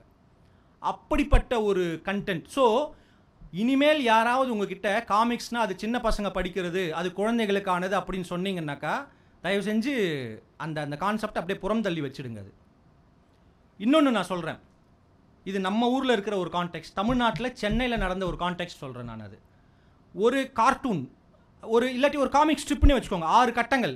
காமிக்ஸில் ஒரு கட்டம் வந்து ஒரு பேனல் நம்ம சொல்லுவோம், ஒரு கட்டத்துக்குள்ள இருக்கிற ஒரு ஓவியம் ஒரு பேனல் சொல்லுவோம். 6 கட்டங்களை கொண்ட ஒரு காமிக்ஸ் ஓவியம், ஒரு காமிக்ஸ் ஒர்க் தமிழ்நாடு அரசை டாப்பிள் பண்ணிருச்சு தெரியுமா? அரசாங்கம் கவிழ்க்கப்பட்டது, ஜனாதிபதி ஆட்சி இங்கே வந்ததுங்க, கவர்னர் ஆட்சி இங்கே வந்தது தெரியுமா? செல்லம்னு ஒரு ஃபோல்டர் இருக்கும், ப்ளே பண்ணுங்களேன். 1970களுடைய மத்தியில் பிற்பகுதியில் எமர்ஜென்சி அப்படின்னு சொல்லிட்டு ஒன்று இங்கே இந்தியாவில் வந்தது, கேள்விப்பட்டிருப்பீங்கன்னு நினைக்கிறேன். இதே போதும், நான் சொன்னதுக்கப்புறம் செகண்டுக்கு போங்க. Indira Gandhi was the prime minister, Congress ஆட்சியில் இருந்தது. இங்கே தமிழ்நாட்டில் வந்து பார்த்தீங்கன்னா திராவிட முன்னேற்ற கழகம் ஆட்சியில் இருந்தாங்க அவங்க. கலைஞர் கருணாநிதி நம்மளுடைய சீஃப் மினிஸ்டராக இருந்தார் அவர். இந்த காலகட்டத்தில் சென்சார்ஷிப் அப்படின்றது நியூஸ் பேப்பருக்கே வந்தது. மேகசினுக்கு இருந்தது. சினிமாவுக்கு இப்போ சென்சார்ஷிப் இருக்கு இல்லையா? சென்சார்ஷிப்னா என்ன? தணிக்கை குழு என்ன பண்ணுவாங்க? அவங்க ஒரு சினிமா எடுத்து முடிச்சதுக்கப்புறமா ஒரு 12-14 பேர் இருக்கிற ஒரு தணிக்கை அதிகாரிகள் கொண்ட ஒரு குழு கிட்ட அந்த சினிமாவை போட்டு காமிச்சிட்டு அரசாங்கத்திற்கு எதிரான இல்லை பொதுமக்களுக்கு எதிரான அஃபென்சிவான ஏதாவது ஒரு கண்டென்ட் இருக்கா அப்படின்னு சொல்லி அவங்ககிட்ட அப்ரூவல் வாங்கிக்கிட்டு அதுக்கப்புறமா தான் அந்த சினிமாவே ரிலீஸ் பண்ண முடியும். இதுதான் சென்சார்ஷிப், தணிக்கை. அந்த மாதிரி டெய்லி நியூஸ் பேப்பருக்கு தணிக்கை இருந்த காலகட்டம் அது. யோசிச்சு பாருங்கள் எப்படி இருக்குன்னு சொல்லிட்டு. நீங்கள் டெய்லி நியூஸ் பேப்பரை ரெடி பண்ணிவிட்டு போய் ஒரு தணிக்கை அதிகாரிகிட்ட காமிச்சு அவர் ஓகேன்னு சொன்னதுக்கப்புறமா தான் அதை பிரிண்ட் பண்ணணும். அவர் வேணான்னு சொல்லிட்டாருன்னா அந்த பகுதியை கருப்பு மையால் பூசி அதை மக்கள் பார்வை கொண்டு போகக்கூடாது. நீங்கள் அது அப்படி தான் பிரிண்ட்டே பண்ணணும். நீங்கள் அது அந்த காலகட்டத்தில் சென்னையில் கோடம்பாக்கத்தில் இருந்த முரசொலி ஆஃபீஸில் ஒரு தலையங்க கார்ட்டூன் வருது. அந்த தலையங்க கார்ட்டூன் வந்த உடனே நம்ம 1 by 1 ப்ளே பண்ணலாம், நான் சொல்லும்போது ப்ளே பண்ணுங்கள். அந்த தலையங்க கார்ட்டூன் வந்த உடனே வழக்கம் போல் நம்ம தமிழர்கள் அதை பற்றி பெருசாக கண்டுக்கல. சரிங்களா? இந்தியன் எக்ஸ்பிரஸ் அப்படின்னு சொல்லிட்டு கோயங்கா வந்து ஒரு ஆங்கில நேஷ்னல் நியூஸ் பேப்பர் நடத்திட்டு இருந்தார் அவர். இந்தியன் எக்ஸ்பிரஸில் இருந்தவங்களுக்கு இந்த கார்ட்டூன் ரொம்ப பிடிச்சி போயிடுச்சு. உடனே அவங்க என்ன பண்ணுறாங்க, அந்த கார்ட்டூனை எடுத்து இந்தியன் எக்ஸ்பிரஸ் ஃபஸ்ட் பேஜில் போடுறாங்க. இப்போ இந்தியா முழுக்க இந்த கார்ட்டூன் போகுது. வழக்கம் போல் நம்ம இந்தியர்கள் அதை பெருசாக கண்டுக்கல. 2 நாள் கழிச்சு த நியூயார்க்கர் அப்படின்னு சொல்லிட்டு அமெரிக்காவில் இருக்கிற மிகவும் புகழ்பெற்ற ஒரு தினசரி செய்தித்தாளில் நியூயார்க்கர் பத்திரிகையில் இந்த கார்ட்டூன் வருது. இப்போது உலகம் ஃபுல்லாக பேசுகிறாங்க. இப்போ இந்தியர்கள் பேச ஆரம்பிக்கிறாங்க. இப்போது நம்ம பிரைம் மினிஸ்டர் ஆஃபீஸில் இதை கவனிக்கிறாங்க. உடனே எடுத்துகிட்டு போய் பிரைம் மினிஸ்டர்கிட்ட இதை காட்டுறாங்க. உடனே அவங்க கேட்குறாங்க, யார் இதை பப்ளிஷ் பண்ணுது? நியூயார்க்கரில் யார் இந்த அளவுக்கெல்லாம் பண்ணுறது? மேம் நியூயார்க்கரில் பண்ணல, இந்தியன் எக்ஸ்பிரஸில் பண்ணியிருக்காங்கன்னு. இந்தியன் எக்ஸ்பிரஸா? யார் அது? கூப்பிடு அப்படின்றாங்க. விசாரித்து பார்க்குறாங்க. மேடம் இந்தியன் எக்ஸ்பிரஸ்லாம் இல்லை, முரசொலி அப்படின்னு சொல்லிட்டு. என்ன லாங்குவேஜ்? மேம் தமிழ். தமிழ்னா டிஎம்கே ஆட்சி. ஆமாம் ஆமாம் ஆமாம். கூப்பிட அவனு. யார் அது அப்படின்னு பார்த்தாங்கன்னா நம்ம முரசொலி பேப்பரில் வந்து அந்த ஒரு கார்ட்டூன். நீங்கள் அந்த 1 by 1 அப்படியே ப்ளே பண்ணுங்களேன். Indira Gandhi change over, change over, change over. புரியுதா? இங்கே இருக்கிறவங்களுக்கு தெரியலன்னு நினைக்கிறேன்.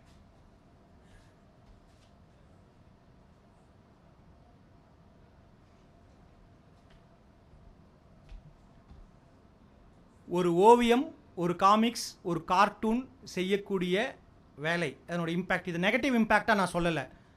உங்களால் 1000 கட்டுரைகளில் நீங்கள் சொல்ல முடியாத ஒரு விஷயத்தை ஒரு சைலண்ட் காமிக் உங்களுக்கு செஞ்சு காமிச்சது. அதனோட இம்பேக்ட் என்ன? யாராவது ஒருத்தவங்க சொல்லுங்களேன், இது என்ன சொல்லுது? இது இந்த படம் என்னத்தை சொல்லுது? எக்ஸாக்ட்லி, ஹிட்லர், சர்வாதிகாரி எல்லாமே ஒன்று தானே அது. சரிங்களா? எவ்வளோ இம்பேக்டாக இருக்குது பாருங்கள். அதுதான் காமிக்ஸ். ஏன் காமிக்ஸ் படிக்கணும் அப்படின்றதுக்கு என்னென்னா, நீங்கள் தான் அந்த பதில் சொன்னீங்க, எளிமையாக ஒரு விஷயத்தை மக்களுக்கு புரிய வைக்கிறதுன்னு. 3rd ஃபோல்டர் போங்களேன். இப்போ இந்தியா அளவில் இன்னொரு எக்ஸாம்பிள் நான் உங்களுக்கு சொல்கிறேன்.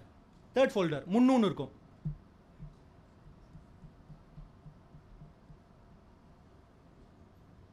First image. யாராவது ஒருத்தர் இது என்ன, இதில் இருக்கிற இது மிக முக்கியமான ஒரு கடந்த 10 வருஷத்தில் வந்தது. இது 2016 வந்த ஒரு படம், ஒரு புத்தகம். இது என்ன அப்படின்னு சொல்லிட்டு யாராவது இம்பாக்ட் எனக்கு சொல்ல முடியுமா? இந்த புத்தகம் ஆரம்பத்தில் இந்தியாவில் தடை செய்யப்பட்டது. இதில் என்னங்க இருக்குது தடை செய்கிற மாதிரி? டெக்னிக்கலி தடை இல்லை, பட் ஒரு ஒரு ரெஸ்ட்ரிக்ஷன் இருந்தது இந்த புத்தகத்திற்கு. சார் மாஸ்க் படம் போடுறது தப்பா சார்?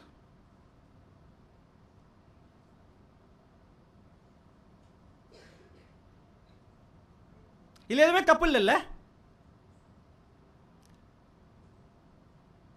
ஐசியூஎன் அப்படின்னு சொல்லிட்டு ஒரு அமைப்பு இருக்குது. சரிங்களா? அவங்க என்ன பண்ணுறாங்கன்னாக்கா, ஒவ்வொரு உயிரினத்திற்கும், ஒவ்வொரு விலங்கிற்கும், ஒவ்வொரு உயிரினத்திற்கும் அவங்க எந்த வகையான ஒரு பட்டியலில் இருக்காங்கன்னு சொல்லிட்டு கேட்டகரைஸ் பண்ணி லிஸ்டிங் பண்ணுவாங்க அவங்க. சரிங்களா?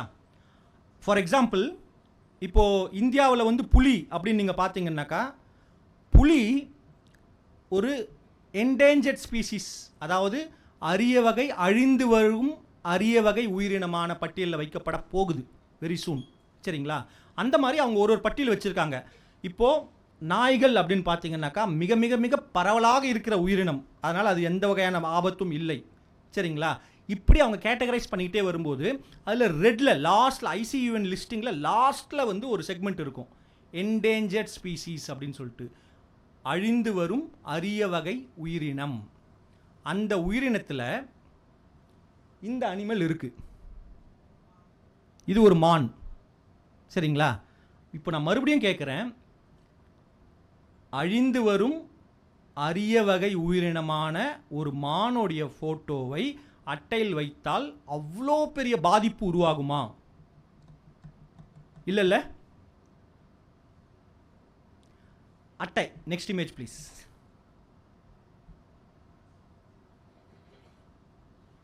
என்ன டைட்டில்? அந்த புத்தகத்தோட டைட்டில் என்ன? முன்னு அ பாய் ஃப்ரம் காஷ்மீர். ஹங்குல் அப்படின்னு சொல்லிட்டு ஒரு வகை மான் இனம் இருக்குது. அந்த மானுடைய கொம்புகள் ரொம்ப வித்தியாசமாக இருக்கும். ஹங்குல் கூகுளில் சர்ச் பண்ணி பாருங்கள். ICUN அது வந்து அழிந்து வரும் அரிய வகை மான் இனம் அப்படின்னு சொல்லிட்டு என்டேஞ்சர்ட் ஸ்பீசிஸில் அதை கிளாஸிஃபை பண்ணி வச்சுருக்காங்க. இப்போது நான் சொன்ன கான்டெக்ஸ்டில் இந்த புத்தகத்தை வச்சு பாருங்களேன். நீங்கள் காஷ்மீரில் வசிக்கும் ஒரு மான் இது. சரிங்களா? இந்த மான் வகை 90 பெரும்பாலும் காஷ்மீரில் மட்டும்தான் இருக்கும், வேறு எங்கேயும் இருக்காது. அது பனிப்பிரதேசங்களில் மட்டும் இந்தியாவில் இருக்கிற ஒரு வகை மான் இனம். ஸோ டெக்னிக்கலி நீங்கள் இதை வந்து காஷ்மீர் மக்கள்னு வச்சுக்கலாம். சரிங்களா?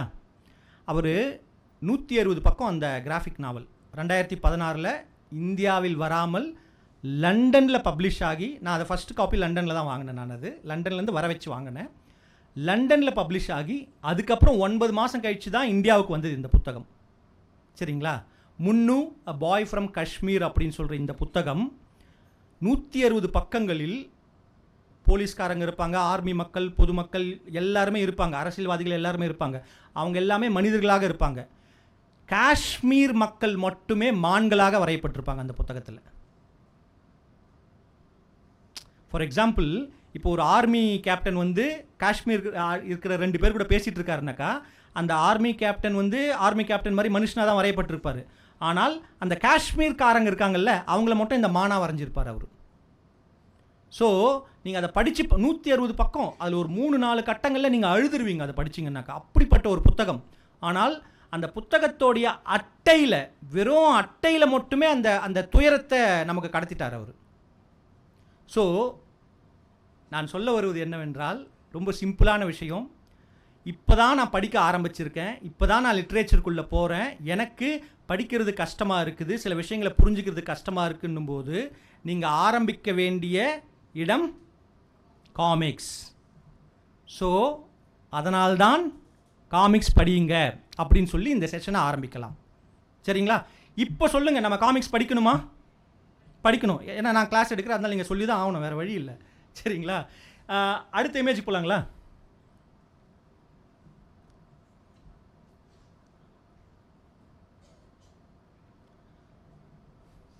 இல்லை வேணாம், ஹோல்ட் பண்ணுங்கள். இது இருக்கட்டும். இந்த இமேஜ் இது போதும். இப்போது நம்ம காமிக்ஸோட வரலாறு நான் உங்கள் எல்லாருக்குமே வந்து வாட்ஸ்அப்பில் ஒரு 20 பேஜ் டாக்குமெண்ட் அமைச்சிருக்கேன். அதை படிச்சுக்கோங்க. அதில் டீட்டெயில்டாக காமிக்ஸோட வரலாறு கொடுத்துருக்கேன். அது இப்போ வேண்டாம், போர் அடிக்கும், லெக்சர் மாதிரி ஆகிடும், அது வேண்டாம். சரிங்களா? நம்ம தமிழ் காமிக்ஸை பற்றி பேசுவோம். சரிங்களா? பாலதீபிகை அப்படின்னு சொல்லிட்டு 1800, அதுவுமே இந்த டீட்டெயில்ஸ் எல்லாமே அதில் இருக்கும், நோட்ஸ்லாம் எடுக்க வேணும்னு அவசியம் இல்லை. நான் வந்து உங்களோட மைண்ட் செட்லேருந்து ஒர்க் பண்ணுற ஆள், அதனால் நீங்கள் இதெல்லாம் கஷ்டப்பட வேணாம்னு சொல்லிட்டு எல்லாமே உங்களுக்கு அந்த பிடிஎஃப்பில் கொடுத்துட்றேன். சரிங்களா? பாலதீபிகை அப்படின்னு சொல்லிட்டு ஒரு சிறுவர் பத்திரிகை ஆரம்பிக்கிறாங்க. அந்த சிறுவர் பத்திரிகை ஆரம்பித்து அதுக்கப்புறமா சில்ட்ரன்ஸ் மேகசின் அப்படின்னு வந்து அயல் நாடுகளில் காமிக்ஸ்ன்ற ஒரு ஃபார்மெட் வரும்போது நம்மளும் அதை கொஞ்சம் கொஞ்சமாக ஃபாலோ பண்ணுறோம். நான் வந்து பார்த்தீங்கன்னா, பை த வே என்னோடய பேர் கிங் விஸ்வா. நான் வந்து தமிழ் காமிக்ஸ் உலகம் அப்படின்னு சொல்லிட்டு ஒரு வலைப்பு ஒன்று வச்சிட்ருக்கேன்.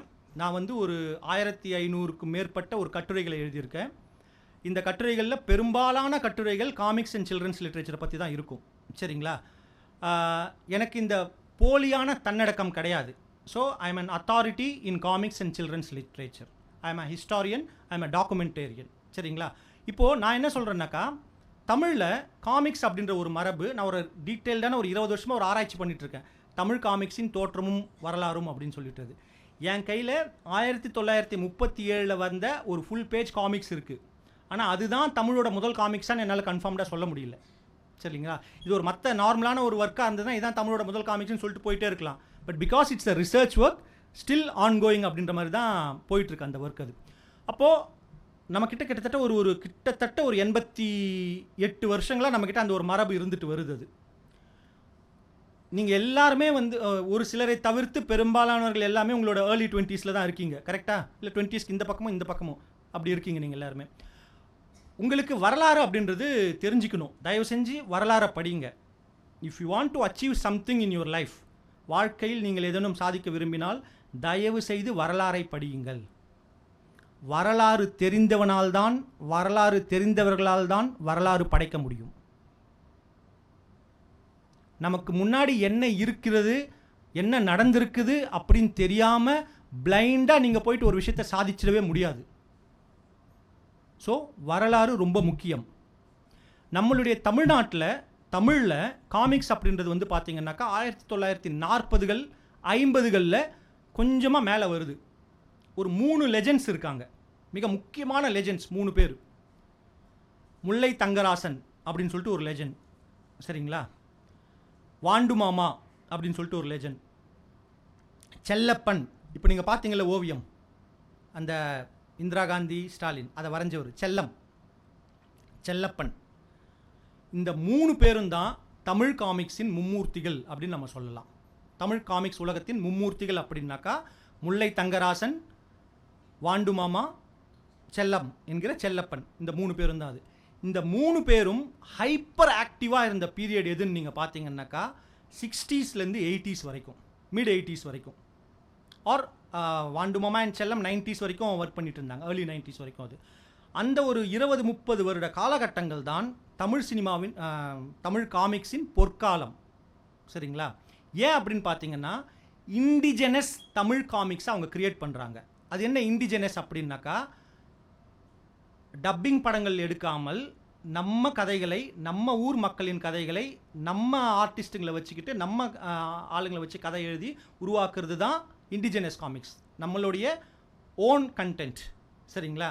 இப்போது நம்ம மார்வெல், டிசி இந்த படங்கள் பார்க்குறோம், நிறைய ஹாலிவுட் படங்களை தமிழில் டப்பிங் பண்ணி நம்மலாம் பார்த்துட்டு தான் இருக்கோம். அதெல்லாம் நான் குறை சொல்லவில்லை, அது ஒரு வணிகத்தனமான செயல். ஆனால் நம்மளுடைய வரலாறை, நம்மளோட சரித்திரத்தை நம்ம ஆட்கள் புரிஞ்சு எழுதினா தான் அதை நமக்கு ஈஸியாக கனெக்ட் பண்ண முடியும். அது அந்த வகையில் இவங்க 3 பேரும் சேர்ந்து பண்ண மிகப்பெரிய ஒர்க் இருக்குது. அதெல்லாம் அது கனவா நிஜமா அப்படின்னு சொல்லிட்டு ஒரு எபிக், சரிங்களா? வாண்டு மாமா அண்ட் செல்லம். நீங்கள் போய் ஜஸ்ட் கூகுளில் கனவா நிஜமா அப்படின்னு அடிச்சிங்கன்னா ஆட்டோமேட்டிக்காக இது வந்துடும், சரிங்களா? அந்த மாதிரி மிகச்சிறந்த ஒர்க்கெல்லாம் படைச்சிருக்காங்க இவங்க எல்லாமே. அது ஒரு காலகட்டத்தில் என்ன நடக்குது அப்படின்னு பார்த்தீங்கன்னா 2 விஷயங்கள் உருவாகுது, 2 விஷயங்கள் நடக்குது. இந்த 2 விஷயங்களால தான் தமிழில் இப்போது காமிக்ஸ் அப்படின்ற ஒரு வழக்கமே கிட்டத்தட்ட இல்லாமல் இருக்குது. முதல் விஷயம், டைம்ஸ் ஆஃப் இந்தியா குரூப்லேருந்து இந்திரஜால் அப்படின்னு சொல்லிட்டு ஒரு காமிக்ஸ் ஒன்று வருது. அவங்க என்ன பண்ணுறாங்கன்னாக்கா, அமெரிக்காவில் இருக்கிற ஃபேண்டம், நீங்கள் சொன்னீங்க இல்லையா, ஃபேண்டம், மேண்ட்ரேக், ஃப்ளாஷ் கார்டன், இந்த மாதிரியான கதைகளை எல்லாவற்றையும் உரிமை பெற்று அதை தமிழில், தெலுங்கில், ஹிந்தியில் 12 லாங்குவேஜில் வெளியிட்டாங்க அவங்க, சரிங்களா? அந்த கதைகள் எல்லாமே இங்கே கலரில் ₹1 ₹2 விலையிலெல்லாம் 1960s மிட்லேயே வர ஆரம்பிச்சிருச்சு இதெல்லாம். அது அப்போது மக்களுக்கு என்ன ஆகும்னாக்கா, இப்படி சொல்கிறேன் நான், அது ஒரு பேட்மேன் படத்தையும் தமிழில் வர்ற ஒரு சூப்பர் ஹீரோ படத்தையும் நீங்கள் அடுத்தடுத்து போட்டு காமிச்சிங்கன்னா அந்த பிரம்மாண்டம், அந்த டெக்னாலஜி, அந்த என்ன சொல்கிறது, அது அந்த படைப்பூக்கம், அந்த மாதிரி விஷயங்களில் எப்போவுமே நீங்கள் வந்து பார்த்தீங்கன்னாக்கா நம்ம பட்ஜெட்டுக்கு நம்ம எதுக்கு எடுக்கப்பட படங்களை நீங்கள் கிண்டல் தான் செய்வீங்க. அப்போ மக்கள் என்ன பண்ணுவாங்கன்னா அந்த கண்டென்ட்டுக்கு தான் அதிகமான விருப்பம் தெரிவிப்பார்கள், அதற்கு தான் வணிகம் சிறப்பாக நடக்கும். அது ஸோ இந்த ஆங்கில மொழி மாற்றம் செய்யப்பட்ட இந்த அயல்நாட்டு காமிக்ஸ்களின் வருகை மிகப்பெரிய ஒரு இம்பேக்டை தமிழில் உருவாக்குச்சு. 1950கள் 60கள் நீங்கள் பார்த்தீங்கன்னா அப்போ ஏகப்பட்ட பத்திரிகைகள், அப்போ வந்து என்டர்டெயின்மெண்ட்டே கிடையாது. ரேடியோ எப்போ வந்தது 60ஸ்ல, சரிங்களா? டிவி டெக்னிக்கலி 80s, கலர் டிவியெல்லாம் 80ஸ்ல வந்தது. அது 70ஸ்ல டிவி வந்துருச்சு, சரிங்களா? 77ல் தூர்தர்ஷன் தமிழ்நாட்டில் வந்தது. உங்களுக்கு தெரியுமா இல்லையான்னு தெரியல, முதல்ல 10 கிலோமீட்டர் ரேடியல் டிஸ்டன்ஸுக்கு தான் இங்கே டெலிவிஷன் தூர்தர்ஷன் கேந்திராலேருந்து 10 கிலோமீட்டருக்குள்ளே இருக்கிறவங்களுக்கு மட்டும்தான் அவங்க டிவி பார்க்க முடியும். அதுக்கப்புறம் அது 90 கிலோமீட்டர் இன்க்ரீஸ் ஆச்சு. அது அந்த வரலாறுலாம் படித்து பாருங்கள், பயங்கர இன்ட்ரெஸ்டிங்காக இருக்கும். ஓ வாவ், இப்படி இல்லாமல் இருக்குது அப்படின்னு சொல்லிட்டு உங்கள் யாருக்குமே அது புரியாது. அது என்னடா அது டிவி வந்து வெறும் 10 கிலோமீட்டர் கிட்ட தான் பார்க்க முடியும், நாங்கள்லாம் பார்க்க முடியாதா அப்படின்னா அது என்ன வைஃபை சிக்னலா அப்படின்னு தான் நீங்கள் கேட்பீங்க. அந்தளவுக்கு இருக்குது. ஸோ அப்போது என்டர்டெயின்மெண்ட் வேறு எந்த விதமான விஷயங்களுமே இல்லாத ஒரு காலகட்டத்தில் பத்திரிகைகள் தான் இருக்கும்போது இந்த அயல்நாட்டு பத்திரிகைகளோட என்ட்ரி தமிழ் அப்போ வந்து பார்த்திங்கன்னாக்கா கல்கி, ஆனந்த விகடன், குமுதம், தினமணி கதிர்னா இப்போ தினமணி பேப்பர் கூட சண்டேல வர்றது கிடையாது. ஆக்சுவலாக தினமணி கதிர்னு ஒரு வார பத்திரிகை இருந்தது. அப்போது ஏகப்பட்ட பத்திரிகைகள், 20-30 பத்திரிகைகள், ஒவ்வொரு பத்திரிகையிலையும் ஒரு காமிக்ஸ் படக்கதை போயிட்டுருக்கும், ஒரு காமிக்ஸ் கதை தொடர்கதையாக போயிட்டுருக்கும். சில டைமில் 2-3 கதைகள் போயிட்டுருக்கும். குழந்தைகளுக்காக கோகுலம் அப்படின்னு சொல்லிட்டு கல்கி குரூப்பில் ஒன்று ஆரம்பித்தாங்க. கலைமகள் குரூப்லேருந்து கண்ணன் சொல்லிட்டு ஒரு சிறுவர் பத்திரிகை ஆரம்பித்தாங்க. இது எல்லாமே காமிக்ஸ் கதைகள் போயிட்டுருக்கும். அப்போ இது எல்லாமே படிக்கும்போது மக்களுக்கு அந்த துறை மேலே ஒரு இன்ட்ரெஸ்ட் வந்தது. நிறைய பேர் காமிக்ஸ் ஓவியங்கள் வரைய ஆரம்பித்தாங்க அவங்க. ஆனால் ஒன்ஸ் இந்த இன்டர்நேஷ்னலி டப்டு காமிக்ஸ், இன்டர்நேஷ்னலி தப்பும் தவறுமாக டிரான்ஸ்லேட்டட் காமிக்ஸ் நம்ம தமிழுக்கு வரும்போது இங்கே அது ஒரு பெரிய இம்பேக்ட் உருவாக்குது. என்ன நடக்குதுன்னா 2 வகையான இம்பேக்ட் உருவாக்குது. ஒன்று, ஒரு ஓவியருக்கும் ஒரு கதாசிரியருக்கும் கொடுக்கப்படுகிற காசை விட இந்த காமிக்ஸை டிரான்ஸ்லேட் பண்ணி வாங்க போடும்போது இன்வெஸ்ட்மெண்ட் கம்மி. ஸோ அதனால் அவங்க என்ன பண்ணுறாங்கன்னாக்கா அதை நிறைய கதைகளை வாங்கி சர்க்குலேஷனில் போக ஆரம்பிக்குது. அதில் வர்ற அந்த சூப்பர் ஹீரோ கதைகள், அது சூப்பர் ஹீரோன்ற ஒரு ஜான்ரா நம்ம தமிழில் இல்லவே இல்லை. ஆனால் இது போன்ற கதைகளையெல்லாம் மக்கள் ரசிக்கிறாங்களே அப்படின்னு சொல்லிட்டு நம்ம தமிழ்நாட்டுக்காரங்க வேறு வழி இல்லாமல் எது விற்பனையாகிறதோ அதை கொடுப்போம் அப்படின்ற ஒரு சூழ்நிலைக்கு தள்ளப்பட்டு அவங்க இந்த மாதிரி சில கதைகளெல்லாம் உருவாக்க ஆரம்பிக்கிறாங்க. And we are failing in that. சரிங்களா? இது ஒரு பக்கம் நடக்குதுன்னா, எந்த பத்திரிகைகளில் காமிக்ஸ் தொடர் கதைகள், நம்ம மண் சார்ந்து நம்ம மொழி சார்ந்த காமிக்ஸ் கதைகள்லாம் வந்துட்டு இருந்ததோ அதே பத்திரிகைகளோட எடிட்டர்கள் 80களில் மிட் ஆஃப் 80ஸ்ல அவங்க ஒரு டெசிஷன் எடுக்கிறாங்க. என்னென்னா, இந்த காமிக்ஸ் எல்லாம் வேறு லாங்குவேஜ்லேருந்து வருது, அது ஓகே, நம்ம பத்திரிகைகள்லேயே நம்ம வரைகிறதுக்கு ஏன் நம்ம செலவு பண்ணணும், ஏன் காசு இது பண்ணணும், நம்மளுமே பத்திரிகைகளில் வர தொடர்கதைகளை டிரான்ஸ்லேட்டட் காமிக்ஸாக போட்டுருவோம் அப்படின்னு சொல்லிட்டு ஒரு முடிவு எடுக்கிறாங்க. சரிங்களா? அந்த முடிவு என்ன மாதிரியான இம்பேக்ட் உருவாக்குச்சுன்னா, தமிழில் 90களுக்கு அப்புறமா பெரிய புதிய ஓவியர்கள் யாருமே உருவாகவில்லை. நான் சொல்கிறது கமர்ஷியல் பத்திரிகைகளில் வர்ற ஆர்டிஸ்ட்டுகள். சரிங்களா? தமிழில் காமிக்ஸ் கதைகளே உருவாக்கப்படுறது நின்று போயிடுச்சு. கடைசியாக தமிழில் வந்த ஒரு உலகத்தரமான ஒரு சயின்ஸ் ஃபிக்ஷன் காமிக்ஸ், இல்லை ஒரு காமிக்ஸ், ஒரு கிராஃபிக் நாவல் அப்படின்னு என்னன்னு பார்த்தீங்கன்னாக்கா, சுஜாதா எழுதி சுஜாதா ஒரு இன்புட் கொடுத்து ஆரம்பித்து முழுக்க ட்ராட்ஸ்கி மருது, இந்த சனிக்கிழமை அவர் இங்கே வராரு, மிஸ் பண்ணிடாமல் நீங்கள் அட்டன் பண்ண வேண்டிய ஒரு செஷன். ட்ராட்ஸ்கி மருது சார் வாழற காலத்தில் நம்ம வாழறோன்றதே நமக்கெல்லாம் மிகப்பெரிய கொடை. அந்த ட்ராட்ஸ்கி மருது சார் உருவாக்குன நோவா அப்படின்னு சொல்லிட்டு ஒரு கிராஃபிக் நாவல். சரிங்களா? குமுதமில் தொடர்கதையாக வந்தது அது. இப்படி ஒரு சில பரிச்சார்த்த முயற்சிகள், ஒரு சில முயற்சிகளை தவிர்த்து தமிழில் ஒரு பிளான்டு ஒர்க்காக காமிக்ஸ்கள் குறைந்து வந்துட்டு இப்போதைக்கு வந்து பார்த்திங்கன்னா தமிழில் டிரான்ஸ்லேட்டட் ஒர்க்ஸ் மட்டும்தான் இருக்குது. ஒரு சில முயற்சிகள் அங்கே இங்கே நடந்துட்டுருக்கு. சரிங்களா? இப்போ நான் ஒரு எக்ஸாம்பிள் உங்களுக்கு சொல்கிறேன். உங்கள் பேர் என்னங்க?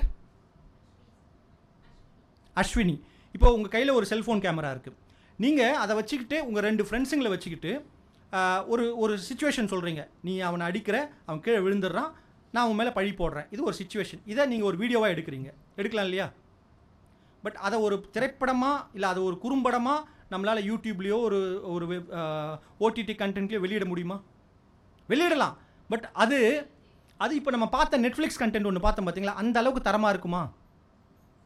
ஏன்? இதுவும் ஒரு குறும்படம் தானே. கரெக்ட், குறும்படம் தான். ஆனால் ஏன் வந்து அதை நம்ம ஒதுக்குறோம், ஏன் அதை நம்ம ரசிக்கிறோம்? ஒவ்வொரு படைப்பிற்கும் ஒரு இலக்கணம் இருக்கிறது, ஒரு கிராமர் இருக்குது. அந்த கிராமருக்குள்ளார இருந்து அந்த கிராமரை தெரிஞ்சுக்கிட்டு அதை உடைக்கிறதுன்றது ஒன்று. பட் அந்த கிராமர் இருக்கணும். அதில் அந்த ஒரு படைப்புக்குன்னு சொல்லிட்டு ஒரு பேசிக் கண்டென்ட், ஒரு ஸ்ட்ரக்சர் இருந்து அந்த ஸ்ட்ரக்சரில் உருவாக்கப்படுகிற படைப்பு தான் accepted comic, accepted work, accepted படைப்பு. இப்போ நீங்கள் எடுக்கிறதும் ஒரு படைப்பு தான். அந்த மாதிரி தான் தமிழில் சில பேர் அங்கேயும் இங்கேயுமாக சில காமிக்ஸ் முயற்சிகளை எடுத்து வருகிறார்கள். பட் அவங்க எடுக்கிறாங்க, அதை நம்ம குறை சொல்லவில்லை. பட் அது அக்செப்டட் லெவலில் இருக்கா அப்படின்னு பார்த்தீங்கன்னாக்கா, I am a very harsh critic. எனக்கு அது அப்படி படவில்லை. ஸோ இது வரலாறு, இது இப்போதைய சிச்சுவேஷன். இப்போ கரண்ட்லி தமிழில் வந்து பார்த்தீங்கன்னா ஒரு 2-3 பேர் வந்து டிரான்ஸ்லேட்டட் காமிக்ஸ் ஒர்க் பண்ணிகிட்ருக்காங்க. அந்த டிரான்ஸ்லேஷனும் கொஸ்டினபிள் லெவலில் தான் இருக்குது. சரிங்களா?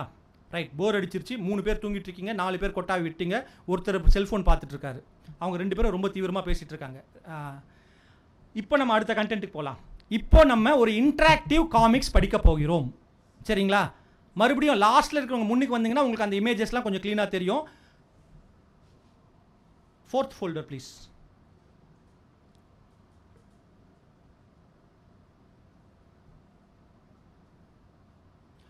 இது ஒரு காமிக்ஸ். சரிங்களா? இன்ஸ்பெக்டர் தேவ் அப்படின்னு சொல்லிட்டு ஒரு கேரக்டர். இந்த காமிக்ஸை கிரியேட் பண்ணது நான். விகடனில் இது தொடராக வந்து பெரும்பாலான வரவேற்பை பெற்ற ஒரு தொடர். சரிங்களா?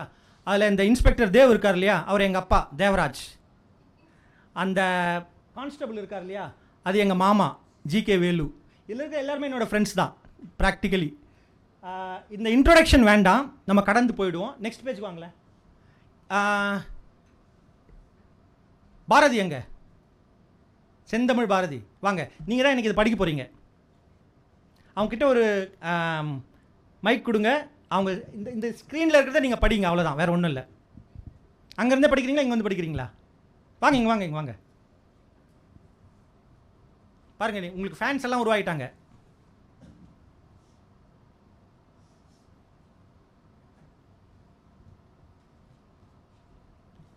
இதில் என்ன இருக்குது, என்ன படிக்கலாம் சொல்லுங்களேன்.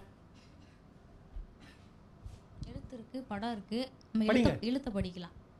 படிங்க. ஜனவரி 1ஆம் தேதிக்காக காத்திருக்கும் டிசம்பர் 31. ஓகே. ராஜா உமா மகேஸ்வரனின் அரண்மனை. ஓகே. இந்த சைடு படிங்க படிங்க. தயாள வைரம் இன்று மட்டும் பார்வைக்கு. அதுக்கு மேலே ஒரு ஹோர்டிங் வச்சிருக்காங்க. பாட்டுல்ஸ் 2016 கச்சேரி. வன்னிசை கச்சேரி 2016. ஓகே. நேற்று வெயில் உங்களுக்கு சொன்னார், ஞாபகம் இருக்கா? ஒரு கவிதையை எக்ஸ்பிளைன் பண்ணுற மாதிரி கொடுமை உலகத்தில் எதுவுமே இல்லைன்னு சொல்லிட்டு. அதே மாதிரி தான் ஒரு காமிக்ஸை, ஒரு படத்தை, ஒரு ஓவியத்தை எக்ஸ்பிளைன் பண்ணுற மாதிரி கொடுமை எதுவுமே இல்லை. இருந்தாலும் நமக்காக அந்த அந்த அந்த தியாகத்தை நான் செய்கிறேன். சரிங்களா? இந்த கதை என்னென்னா 2011 டிசம்பர் 31ஆம் தேதி நடக்குது. இது வந்து ராஜா உமா மகேஸ்வரன் இருக்கார் இல்லையா, அப்போது அவரோட அரண்மனை. ஏன் 2016 டிசம்பர் 31னாக்கா, 2016 டிசம்பரில் சென்னையில் மிகப்பெரிய ஒரு வெள்ளப்பெருக்கு ஏற்பட்டது. ஞாபகம் இருக்குல்ல உங்களுக்கு எல்லாம்? அதில் என்னோடய வீட்டிலேருந்து ஒரு 10,000 புத்தகங்கள் போயிருச்சு. அந்த காலகட்டத்தில் மக்கள் எல்லாருமே நிறைய 10,000 புத்தகங்கள்லாம் இருந்தால் நிறைய பேர் உயிர்களை இருந்தாங்க, உடைமைகளை எல்லாம் இருந்தாங்க அவங்க. அப்போ ராஜா உமா மகேஸ்வரன் அப்படின்னு சொல்லிட்டு ஒருத்தர் என்ன பண்ணுறாருனாக்கா, அவர்கிட்ட ஒரு வைரம் ஒன்று இருக்குது. அந்த வைரத்தை டிஸ்பிளேக்கு வச்சு சேரிட்டி ஈவெண்ட் ஒன்று பண்ணி அவர் வந்து எல்லார்ட்டையும் டொனேஷன் கலெக்ட் பண்ணுறதுக்காக எல்லாரும் இன்வைட் பண்ணுறாரு. ஸோ அவர் வீட்டு அரண்மனையில் இந்த ஹோர்டிங் வச்சுருக்காங்க. அது என்ன பாட்டுல்ஸ்? பாட்டுல்ஸ்னால் என்ன? நீங்கள் எல்லாருமே 2K கிட்டுங்க, அதனால தான் உங்கள் யாருக்குமே பதில் தெரியல. பீட்டில்ஸ் அப்படின்னு சொல்லிட்டு ஒரு மியூசிக் ட்ரூப் இருக்குது, கேள்விப்பட்டிருக்கீங்களா? நீங்கள் கேள்விப்பட்டிருக்க வாய்ப்பு இல்லை. அதெல்லாம் 60s 70s கதைகள். அது நீங்கள் கை தூக்குறீங்களா? இல்லை. ஓ ஓகே. அவர் சோம்பலுக்காக கை தூக்குனாரு, நான் கூட அவர் பதில் சொல்கிறாரோ. ஓகே. பீட்டில்ஸ் அப்படின்னு சொல்லிட்டு ஒரு இசை ட்ரூப் ஒன்று இருந்தாங்க, ஒரு மியூசிக் ட்ரூப். சரிங்களா? எனக்கு இந்த ட்ரிபியூட் பண்ணுறது அப்படின்னு சொல்லிட்டு ஒரு கான்செப்ட் ஒன்று இருக்குது. சில பேருக்கு மரியாதை கொடுக்கறது, எனக்கு பிடிச்ச சில விஷயங்களை செய்கிறது அப்படின்னு சொல்லிட்டு. இதுக்கு முன்னாடி இமேஜ் போங்களேன். தயாள வைரம்னு போட்டிருக்கு இல்லையா, தயாளன் என்னோடய ஃப்ரெண்டு பேர். அவர் பேரில் ஒரு வைரத்தை வச்சுட்டோம். இந்த ராஜா உமா மகேஸ்வரன் இருக்கார் இல்லையா, உமா மகேஸ்வரன் வந்து நியூஸ் 7ல் ஒர்க் பண்ணிவிட்டு இப்போ ஒன் இண்டியாவில் ஒர்க் பண்ணிட்டு இருக்காப்புல. அவர் என்னோடய ஃப்ரெண்டு அது, அதனால் அவர் பேர் அங்கே வச்சுட்டோம். ஹாஜா இஸ்மாயில் வந்து என்னோடய ஃப்ரெண்டு, துபாயில் இருக்காப்புல, கத்தாரில் இருக்காப்புல இப்போ வர்றது. விஜயன் வந்து என்னோடய ஃப்ரெண்டு அது. ஸோ இந்த கேரக்டர்களை எல்லாமே நம்ம இங்கே கொண்டு வந்துடுறோம். அது இப்போ வாங்கலாம். அது ஏற்கனவே சொன்னேன், அந்த 2 பிரின்சிபல் கேரக்டர்ஸ் வந்து என்னுடைய அப்பாவும் என்னுடைய மாமாவும். அடுத்த பேஜ், அடுத்த இமேஜ் போங்களேன். நீங்கள் படிக்கணும். இப்போது 31/12/2016. அங்கே டேட்டு, அந்த கார்னரில் டைம் இருக்குது. ஓகே, படிங்களேன். Welcome commissioner. பாதுகாப்புக்கு எவ்வளவு பேர் வந்திருக்காங்க? Inspector Dev reporting.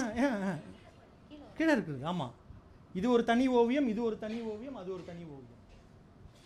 எவ்வளவு பேருன்னு கேட்காதீங்க, யாருன்னு கேளுங்க. Inspector Dev sir reporting sir.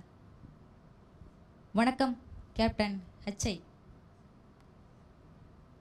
Captain இல்லை, ஜிகே கமிஷனர். சரிங்க கேப். Sorry commissioner. அதை விடுங்க கமிஷனர்.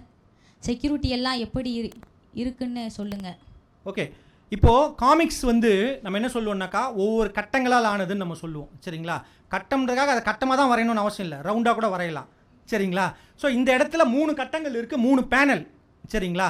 முதல் பேனலில் அந்த தாடி வச்சுட்டு இருக்கிறவர் யாருன்னு உங்களுக்கு ஐடென்டிஃபை பண்ண முடியுது இல்லையா? அவர் தான் ராஜா உமா மகேஸ்வரன். அவர் வந்து கமிஷனர்கிட்ட கேட்குறாரு பாதுகாப்புக்கு எவ்வளோ பேர் வந்திருக்காங்கன்னு. நம்ம இந்த சினிமாவிலெல்லாம் பில்டப் பண்ணுவோம், பார்த்துருக்கீங்களா? அவன் ஒத்த ஆள் இல்லைடா அப்படின்னு சொல்லிட்டு. அஜித் படத்துலலாம் வந்து பார்த்திங்கன்னா வில்லன்களுக்கு இதான் வேலை, அஜித்தை புகழ்ந்துக்கிட்டே இருக்கணும். சரிங்களா? விஜய் படத்துலையும் அதே தான் வேலை. அது எல்லா பெரிய ஹீரோக்கள் படங்கள்லையும் ஹீரோவை புகழ்றது தான் வில்லனுக்கு வேலை. அந்த மாதிரி இங்கே ஒரு பில்டப் சீன் நம்ம ஒன்று வச்சுருக்கோம். எவ்வளோ பேர் வந்திருக்காங்க அப்படின்னு கேட்டோடனே எவ்வளோ பேர்னு கேட்காதீங்க, யாருன்னு கேளுங்க அப்படின்னு ஒரு ஒரு அட்டெம்ப்ட் பண்ணியிருக்கோம். ஒர்க் அவுட் ஆச்சா இல்லையான்னு தெரியல. அது உடனே அவர் வந்து இன்ஸ்பெக்டர் தேவ் ரிப்போர்ட்டிங் சார் அப்படின்னு அவர் சொல்கிறார். அவர்லாம் இவர் ஜிகே இருக்கார் இல்லையா, ஜிகேவுக்கு வந்து ஜிகே வேலு அவரோட பேர். அதுக்காக அவர் ஜென்ரல் நாலேஜில் பெரிய புத்திசாலி வேலுன்னெலாம் நினைக்க, அவர் பேர் ஜி கதிர் வேலு, அதனால தான் ஜிகே வேலுன்னு சொல்கிறாங்க. அவருக்கு ஜிகேவே இல்லை. சரிங்களா? அவருக்கு மிகப்பெரிய பிரச்சனை என்னென்னா மறந்துடுவார், பெயர்களை, இடங்களை, பொசிஷன்களை, டெசிக்னேஷன்லாம் மறந்துடுவார் அவர். சரிங்களா? டக்குன்னு கேட்பார், அவர் செந்தமிழ் பாரதி உங்கள் பேர் என்னன்னு கேட்பார். அவர் அந்த மாதிரி கேரக்டர் அவர். அது சரிங்களா? ஸோ அவர் வந்து பார்த்தீங்கன்னா கமிஷனர்ன்றதை கேப்டன்னு சொல்கிறார் அவர். ஸோ இவர் அவர் கரெக்ட் பண்ணுறாரு, கேப்டன் இல்லை ஜிகே, கமிஷனர் ஒன்று. சரி, ஓகே, செக்யூரிட்டிலாம் எப்படி இருக்குன்னு கேட்குறாரு. அடுத்த இமேஜ் போங்களேன். ஓகே, இது ஒரு தனி இமேஜ், மிடில் இருக்கிறது ஒரு இமேஜ், அது ஒரு இமேஜ். இதில் என்ன பார்க்குறீங்க நீங்கள்? Okay, surveillance camera. அடுத்து ஒரு ப்ளூ பிரிண்ட். கரெக்டு. அடுத்து செக்யூரிட்டி போஸ்ட். Okay, right. அடுத்த இமேஜ் போங்களேன். இதை படித்து இது நீங்கள் ஈஸியாக புரிஞ்சுக்குவீங்கன்னு நினைக்கிறேன். ஒரு தடவை நீங்கள் சவுண்டாக படிச்சிருங்களேன். கேட்டில் இருந்து ஹால் வரைக்கும் போலீஸ் அலாட்டா இருக்காங்க சார். அரண்மனை முழுக்க சிசிடிவி கேமரா வச்சு கண்ட்ரோல் ரூமோட லிங்க் பண்ணிட்டோம்.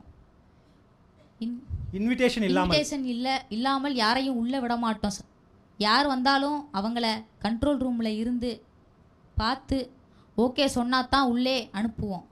அலாரம் செட் பண்ணியாச்சு சார். ஜெனரேட்டரும் ரெடியாக இருக்குது.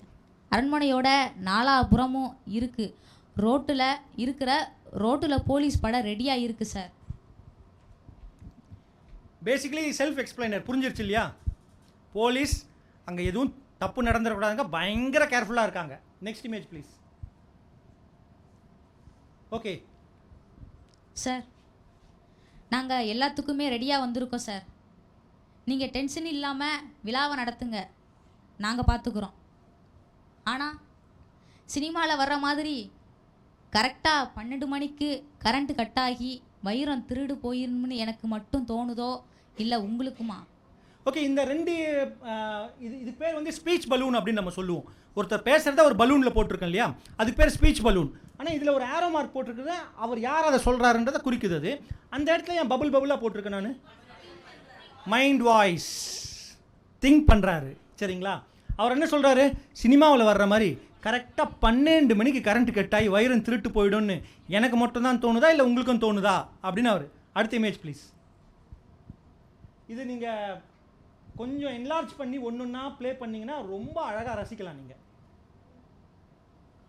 இந்த மேலே இந்த டாப் கார்னர்லேருந்து வாங்க, இங்கேருந்து வாங்க. ஆமாம், நீங்கள் எனக்கு எக்ஸ்பிளைன் பண்ணுறீங்க. சரிங்களா? இது என்னதுன்னு ஒன்றுன்னா சொல்லுங்களேன். பாட்டில்ஸ் இருக்கா? ஓகே, அந்த கார்னர்லேருந்து வாங்க. அந்த கார்னர்லேருந்து வாங்க. அங்கே கேட்டு, அங்கே ஒரு போலீஸ்கார் இருக்காரு, இங்கே ஒரு போலீஸ்கார் இருக்காரு, இங்கே மேலே வாங்க, கொஞ்சம் மேலே. எஸ், இவங்க 2 பேரும் வராங்க. யார் இது? உமா மகேஸ்வரனும் அவரோட மேனேஜர் விஜய். கரெக்டா? கதையில் சொன்ன ஆரம்பத்தில் சொன்ன மாதிரி கச்சேரி அவங்கெல்லாம் வராங்க. ஆமாம். ஓகே, இந்த டேபிள் என்ன நடக்குது?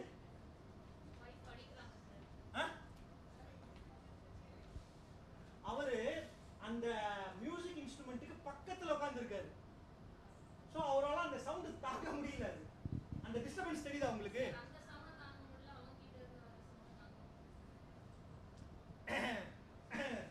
அது கரெக்ட்.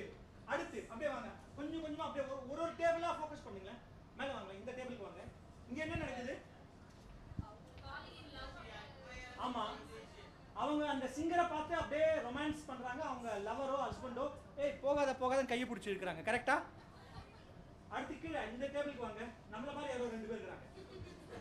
எங்க போனாலும் சரி சாப்பாடு முக்கியம் குமாரு, சோறு முக்கியம் குமாரு. அது அடுத்து இங்க வாங்க. இந்த டேபிள்ல என்ன நடக்குது? எது எங்க என்ன நடந்தாலும் சரி நமக்கு என்ன முக்கியம்? அதான் முக்கியம். சரிங்களா? அது ஒண்ணு. இங்க என்ன நடக்குது? அந்த வெயிட்டர் வருவோம். இங்க என்ன நடக்குது? இது எப்பவுமே நடக்கும் உங்க கிளாஸ்ல. நீங்க கவனிச்சிருப்பீங்கன்னு நினைக்கிறேன் நான். அது என்ன நடந்துட்டுனாலும் சரி ஒரு 2 பேர் சம்பந்தமே இல்லாம சண்டை போட்டுன்னு இருப்பாங்க. கரெக்டா? ரைட். அடுத்து இந்த கார்னருக்கு வாங்க. இந்த கார்னர் இங்க பாருங்க. ஆமா, அவங்க ஒய்ஃப் என்ன பண்றாங்க? ஃப்ளவர் வேஸ் எடுத்து அடிக்க வராங்க. கரெக்டா? அப்படியே கீழே வாங்க. இங்க பாருங்க, ஒரு 3 பேர் உட்காந்து தீவிரமா வேற ஏதோ பிசினஸ் பேசிட்டு இருக்காங்க. அடுத்து கீழே வாங்க. இங்க பாருங்க, இந்த எல்லா கிளாஸ்லயும் ஒரு படிப்ஸ் இருப்பான் தெரியுமா உங்களுக்கு? அந்த மாதிரி சில பேர் என்ன பண்ணுவாங்க, எங்க போனாலும் ஆஃபீஸ் வேலை பார்ப்பாங்க.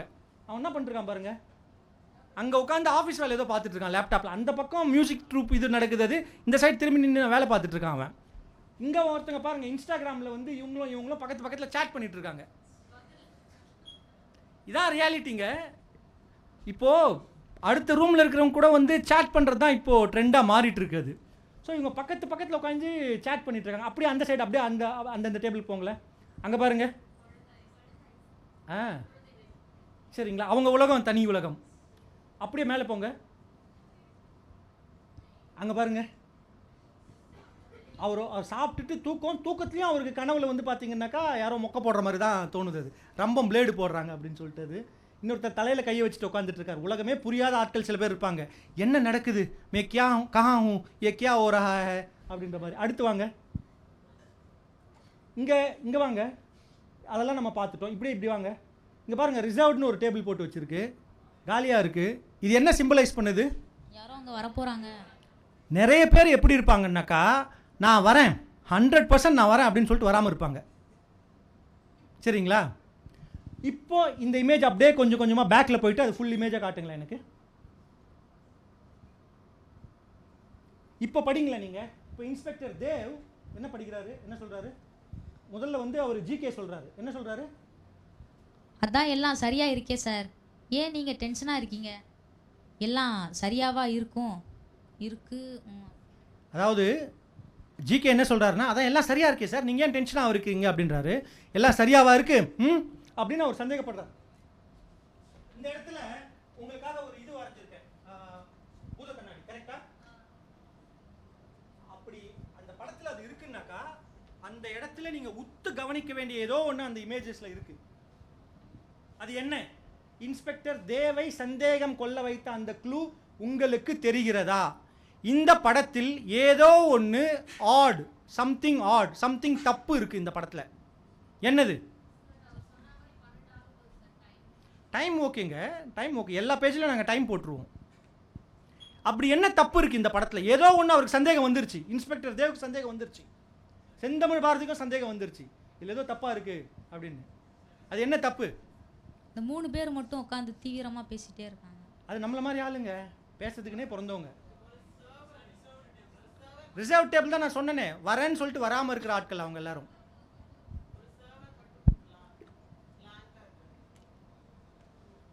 இந்த செஷன் ஆரம்பிக்கும் போது நான் உங்ககிட்ட என்ன சொல்லியிருந்தேன்? என்னுடைய கேள்விகள். சரி, ஓகே. ஸோ இது இந்த கதையில் இருக்கிற முதல் க்ளூ. இது ஏதோ ஒன்று சம்திங் இங்கே தப்பாக இருக்குது. சரிங்களா? நீங்கள் இதை கரெக்டாக சொல்லிட்டீங்கன்னா உங்கள் ஃபோன் கொடுங்க. இந்த கதையில் மொத்தம் 5 கேள்விகள் இந்த மாதிரி இருக்குது. யாராவது ஒருத்தங்க கரெக்டாக பதில் சொல்லிட்டீங்கன்னா இந்த ஃபோனை அன்லாக் பண்ணிவிட்டு உங்களுக்கு தந்துடுறேன். நிஜமாவே அன்லாக் பண்ணிட்டு உங்களுக்கு தரேன். 5 க்ளூ இருக்கு. முதல் க்ளூ இது. நான் ஏற்கனவே சொன்ன மாதிரி நம்ம ஊரில் காமிக்ஸை படிக்கிறதுன்றது நம்ம நிறைய பேருக்கு தெரியாமல் இருக்குது, சரிங்களா? ஸோ அதனால தான் நான் என்ன பண்ணேன்னாக்கா, இந்த காமிக்ஸ் அப்படின்ற ஒரு முயற்சி நாங்கள் ஆரம்பிக்கும் போது ஒவ்வொரு ஓவியத்தையும், ஒவ்வொரு இடத்தையும், ஒவ்வொரு வார்த்தையையும் படிக்கிறவங்க கூர்ந்து கவனிக்கணுன்றதுக்காக தான் இந்த ஒரு கண்டென்ட்டே நம்ம கிரியேட் பண்ணியிருக்கோம், சரிங்களா? டைம் எடுத்துக்கிறீங்களா இல்லை அடுத்த க்ளூக்கு போயிடலாமா?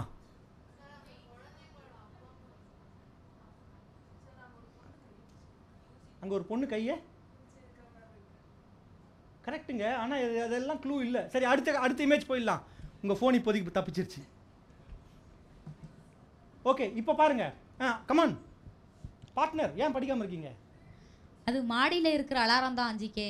கமான். ஓகே, ஊய் அப்படின்னு எழுதியிருக்கு, அதை ஏன் படிக்காமல் இருக்கீங்க? சவுண்ட். ஆமாங்க, படிக்கணுங்க. சரி, ஓகே, விடுங்க. அதாவது சரி, இந்த இடத்துல எனக்கு ஒரு கேள்வி இருக்குது. அந்த இமேஜை நீங்கள் ஃபோக்கஸ் பண்ணுங்க. அந்த ஊய் அப்படின்னு ஒரு இது சவுண்ட் வருது பார்த்தீங்களா, அலாரம் அடிக்கிற சவுண்ட். அது ஏன் நான் இப்படி வரைஞ்சிருக்கோம், ஏன் இப்படி எழுதியிருக்கோம் அதை பாருங்க. இவங்களுக்கு ஆனால் இது கதைக்கான கேள்வி இல்லை, பட் இருந்தாலும் கரெக்டான பதில். சவுண்ட் வேவ்ஸ் வந்து நம்ம இந்த ஒரு கான்சென்ட்ரிக் சர்க்கிள், ஆஃப் கான்சென்ட்ரிக் சர்க்கிளில் தான் வரைவோம். நம்ம பார்த்துருக்கீங்க இல்லையா நீங்கள்? அதே மாதிரி அந்த சவுண்ட் இன்க்ரீஸ் ஆகிட்டே வருதுன்றதை நான் சிம்பாலிக்காக உங்களுக்கு காட்டியிருக்கேன். அவ்வளோதான், வேறு ஒன்றும் இல்லை. அடுத்த இமேஜ் போகலாங்க. ஸோ மாடியில் இப்போ அலாரம் அடிக்குது, சரிங்களா? இப்போ பாருங்க, கமான் பார்ட்னர். அலாரம் அடிக்குது. ஹால் கதவை மூடுங்க, யாரும் வெளியே போகக்கூடாது, ரெட் அலர்ட். ஓகே, இப்போ ஆனால் அவர் தலையை சுற்றி ஒரு 4-5 இது போட்டிருக்காங்க, கவனிச்சிங்களா? அவர் ஜிகே இன்ஸ்பெக்டர் தேவ தலையை சுற்றி இந்த இடத்துல பாருங்க, டக் டக் டக் டக்குன்னு அப்படி ஒரு கோடுகள் போட்டிருக்காங்க. அவர் வேர்த்து கொட்டலை, அவர் வந்து அலர்ட் ஆகிறாரு, சரிங்களா? இப்போ அந்த இமேஜ் ஃபுல்லாக பாருங்களேன். இந்த இமேஜில் சம்திங் ராங் இருக்கு. அந்த ரெண்டாவது க்ளூ உங்களுக்கு தெரிகிறதா? இல்லைங்க, அலாரம் அடித்தா எல்லாரும் தாங்க ஆளை விட்டு ஓடுவாங்க, சரிங்களா? பச்சை கலரில் ஏன் அவங்கள மட்டும் காட்டுறீங்க? காஸ்டியூம்ங்க, அது ஆர்டிஸ்ட் வரையும் போது அந்த கலர் கொடுத்துட்டாரு. அடுத்த இமேஜ், ரெண்டாவது க்ளூ கொடுத்துட்டேன்னு யாரும் பதில் கண்டுபிடிக்கல. மூணாவது. ஓகே, மறுபடியும் கமான் பார்ட்னர். அலாரம் அடிக்குது. விஜயன், விஜயன் உங்களுக்கு என்னாச்சு? ஜிகே அந்த அலாரத்தை நிறுத்துங்க. கேள்விக்குறி. கேள்விக்குறி. டைம் எவ்வளோ? 23:59. 11:59, 12 ஆகலை, சரிங்களா? சரி, இந்த இமேஜை பாருங்க. இந்த இமேஜ் பாருங்க. இதில் நான் ஒரு சின்ன ட்ரிபியூட் ஒன்று வச்சுருக்கேன். ஒரு மரியாதை, ஒரு ஓவியருக்கு ஒரு மரியாதை செஞ்சுருக்கேன் இந்த இமேஜில். ஆமாம், கரெக்ட். அந்த ஓவியம் என்னன்னு யாருக்காவது தெரியுமா?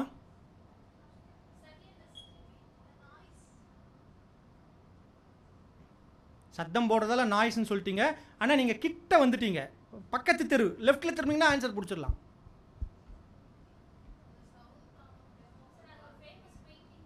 கரெக்டு, அதனால தான் அதை அங்கே வச்சுருக்கோம்.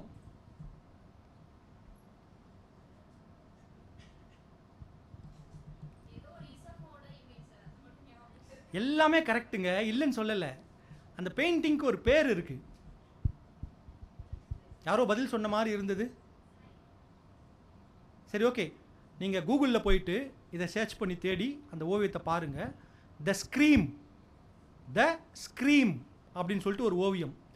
ஏன் அந்த ஓவியத்தை அங்கே பிளேஸ் பண்ணியிருக்கேன்னாக்கா, கீழே விழுந்து கிடக்கிறவரை பார்த்து அது கத்துற மாதிரி இருக்கா, அதனால தான் அதை அங்கே பிளேஸ் பண்ணியிருக்கேன். ஸோ இது ஒரு வகையிலான ஒரு கேம், சரிங்களா? இதை மேலோட்டமாக நீங்கள் படிச்சிங்கன்னா உங்களுக்கு அந்த ஓவியம் அங்கே ஹாலில் ஏதோ ஒரு ஓவியம் மாட்டிருக்காங்கன்னு உங்களுக்கு தோணுது. பட் இது நான் ஒரு கேமில். சரி, ஓகே, அடுத்த இமேஜ் போகலாம். விஜயனுக்கு மயக்கம் தெளிந்த பிறகு. ஏதோ சத்தம் கேட்டுச்சுன்னு வந்தேன் சார். திடீர்னு யாரோ ஜன்னலை உடச்சிக்கிட்டு உள்ளே வந்து என்னை அடிச்சிட்டாங்க சார். நான் தான் அலாரத்தை ஆன் பண்ணினேன் சார். தேவ் என்ன பண்ணுறாரு? துப்பாக்கி வச்சிருக்கேன். தேவுக்கு சந்தேகம் வருது இல்லையா? ஆச்சரியக்குறி, கேள்விக்குறி. தேவுக்கு இவர் சொன்னதில் சந்தேகம் வருகிறது. ஸோ அடுத்த இமேஜ் ப்ளீஸ். ஜன்னல்லேருந்து எட்டி பார்க்குறாரு, தப்பாச்சே. மூன்றாவது க்ளூ. இப்போ டைம் என்ன பாருங்க, மேலே என்ன ஆச்சு? ஏன் நடுவில் இருக்கு? இல்லை, நடுவில் ஒரு பேனல் இருக்கு பாருங்க. அந்த பேனல் ஏன் டார்க்காக இருக்கு? அது ரொம்ப ஈஸியான வே இல்லையா? டார்க்காக ஒரு இது போட்டு விட்டிங்கன்னா அது கரண்ட் கட் ஆயிடுச்சுன்னு சொல்லிடலாம் நம்ம. அது எல்லாரும் ஹாலுக்கு போங்கன்றாங்க, அங்கே போனால் என்னாச்சு? ஐயோ வைரத்தை காணுமே. ரைட், அடுத்த இமேஜ். சரி, இது 3வது க்ளூ. ஒரு நிமிஷம் பின்னாடி வாங்க, பின்னாடி வாங்க. இது என்ன 3வது க்ளூ? ஜன்னல் உடைஞ்சு கிடக்கு. ஆமாம், ஓகே. சே, 2 பேருமே பயங்கர பிரில்லியண்ட்டாக இருக்கீங்க. உங்கள் ஃபோன் கொடுக்கறதுக்கு ரெடி ஆகிடுங்க, சரிங்களா? அடுத்த இமேஜ்.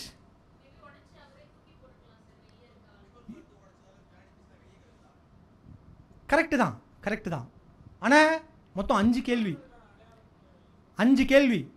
அதில் எப்போவுமே நான் ஒரு விஷயத்தை என்ன பண்ணுவேன்னா, ரொம்ப சிம்பிளான ஒரு கேள்வி வச்சுருவேன். அப்போ தான் கொஞ்சம் இன்ட்ரெஸ்ட்டாக அதில் பார்ட்டிசிபேட் பண்ணுவாங்க. அப்படி இல்லைனா அடப்போடா இவன் பாட்டுக்கு ஏதோ கேட்டுனுக்கிறான், ஒன்றுமே புரியலன்னு போர் அடிச்சிடும் இல்லையா? அதனால் கேமில் எப்போவுமே மிடில் கொஸ்டின் ரொம்ப ஈஸியான ஒரு கொஸ்டினாக வச்சுருந்தோம், சரிங்களா? இவர் தேவ என்ன பண்ணுறாரு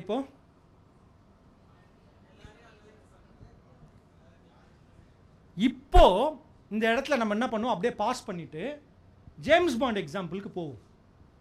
உங்களுக்கு போர் அடிச்சதுன்னா நீங்கள் உட்காந்துக்கிறீங்களா? இல்லை அப்படி சேரில் உட்காந்துக்கிறீங்களா? சரி, ஓகே. சார் நீங்கள் பேசும்பொழுது சொல்லியிருந்தீங்க கவிதையை வந்து வெயிட் பண்ணுங்க, இது செஷன்லாம் முடிச்சுட்டு கேள்வி நேரத்துக்கு வருவோம். நீங்கள் வந்து சொல்லியிருந்தீங்கல்ல, சப்போஸ் அது கவிதையை வந்து விளக்கப்படுத்துறது கொடுமைன்னு சொல்லியிருந்தீங்கல்ல. ஒரு நல்ல அழகான புரியக்கூடிய கவிதை தானா புரிஞ்சிடும். இல்லைங்க, கேள்வி செஷனுக்கு அப்புறம் போங்க, நிறைய கண்டென்ட் இருக்குங்க, கொஞ்சம் வெயிட் பண்ணுங்களா. உங்களுக்கு கண்டிப்பான நேரம் உண்டு, அதனால தான் சார். கரெக்ட். ஆனால் கேள்வி பதில் நேரத்தில் அது, சரிங்களா? இப்போது ஜேம்ஸ் பாண்ட் எப்போவுமே ஒரு ரூம்குள்ளே வராருனாக்கா அவர் என்ன பண்ணுவார்னா, விஷுவலாக எல்லாத்தையும் ரெக்கார்ட் பண்ணுவார். ஒரு என்ட்ரன்ஸ், இன்னொரு சைடு என்ட்ரன்ஸ், கதவுகளே இல்லை, எக்ஸிட் பாயிண்ட், என்ட்ரி பாயிண்ட் எத்தனை, அட்டாக் பண்ணக்கூடிய பாயிண்ட் என்ன, இங்கே ஏதாவது ஒரு அட்டாக் ஒன்று நடந்தால் நான் எங்கே போய் என்னை டிஃபெண்ட் பண்ணிக்கிறது அப்படின்னு சொல்லிட்டு அவரோட மைண்டில் ஒரு விஷுவல் இமேஜ் வந்துடும். அடுத்த தடவை இல்லை, நீங்கள் இந்த செஷன் முடிச்சுட்டு வெளியில் போகும்போது ரோட்டில் போயிட்டு ஒரு கார்னரில் சேஃபான ஒரு இடத்துல நின்றுக்கிட்டு அந்த ரோடை ஒரு தடவை ஃபுல்லாக பாருங்கள். பார்த்துட்டு கண்ணை மூடுங்க. கண்ணை மூடிட்டு நீங்கள் பார்த்தது எல்லாம் ஒரு 5 விஷயத்தை உங்களால் சொல்ல முடியுதான்னு செக் பண்ணி பாருங்கள். நீங்கள் பார்த்தவற்றில் ஒரு பஸ்ஸு போயிட்டுருக்கு 53B, ஒரு ஆட்டோ அங்கே நிற்குது. ஐயோ அப்படியா, டைம் ஆயிடுச்சா? ஓகே, நீங்கள் பார்த்தது எல்லாத்தையுமே நீங்கள் வந்து விஷுவலாக உங்களால் திங்க் பண்ண முடியுதான்னு பாருங்கள். The moment you start visual thinking, visual recording, visually registering things, உங்களோட மெமரி பவர் இன்க்ரீஸ் ஆக ஆரம்பிக்கும். உங்களுடைய மெமரி பவர் இன்க்ரீஸ் ஆக ஆரம்பிக்க நீங்கள் படிக்கிற விஷயங்கள், நீங்கள் பேசுகிற விஷயங்கள் எல்லாமே உங்களுக்கு ரொம்ப ஈஸியாக உங்களுடைய சப்கான்ஷியஸ் மெமரியில் போய் நிற்க ஆரம்பிக்கும். ஸோ ஜஸ்ட் லைக் தட் எதையும் பார்த்துடாதீங்க, விஷுவலாக ரெக்கார்ட் பண்ணுங்கள். உங்கள் மைண்டில் ஒவ்வொரு விஷயத்தையும் விஷுவலாக நீங்கள் ரெக்கார்ட் பண்ண உங்களுடைய காம்ப்ரஹென்சிவ் எபிலிட்டி அதிகமாகும். இப்போ தேவ் என்ன பண்ணுறாருன்னா, ஒரு நிமிஷம் கண்ணை மூடிக்கிட்டு எல்லாத்தையும் நடந்தது என்ன, சினிமாவில் வந்து ரிவைண்ட் பண்ணுவோம் பார்த்தீங்களா, நம்ம டக் டக் டக் டக் அந்த மாதிரி ரிவைண்ட் பண்ணி எல்லாத்தையும் யோசிக்கிறாரு. ஒவ்வொரு கேரக்டரையாக நிற்க வச்சு பார்க்குறாரு. இதில் இந்த ஆர்டிஸ்ட் என்ன பண்ணிட்டாரு, என்னையுமே வரைஞ்சிட்டாரு.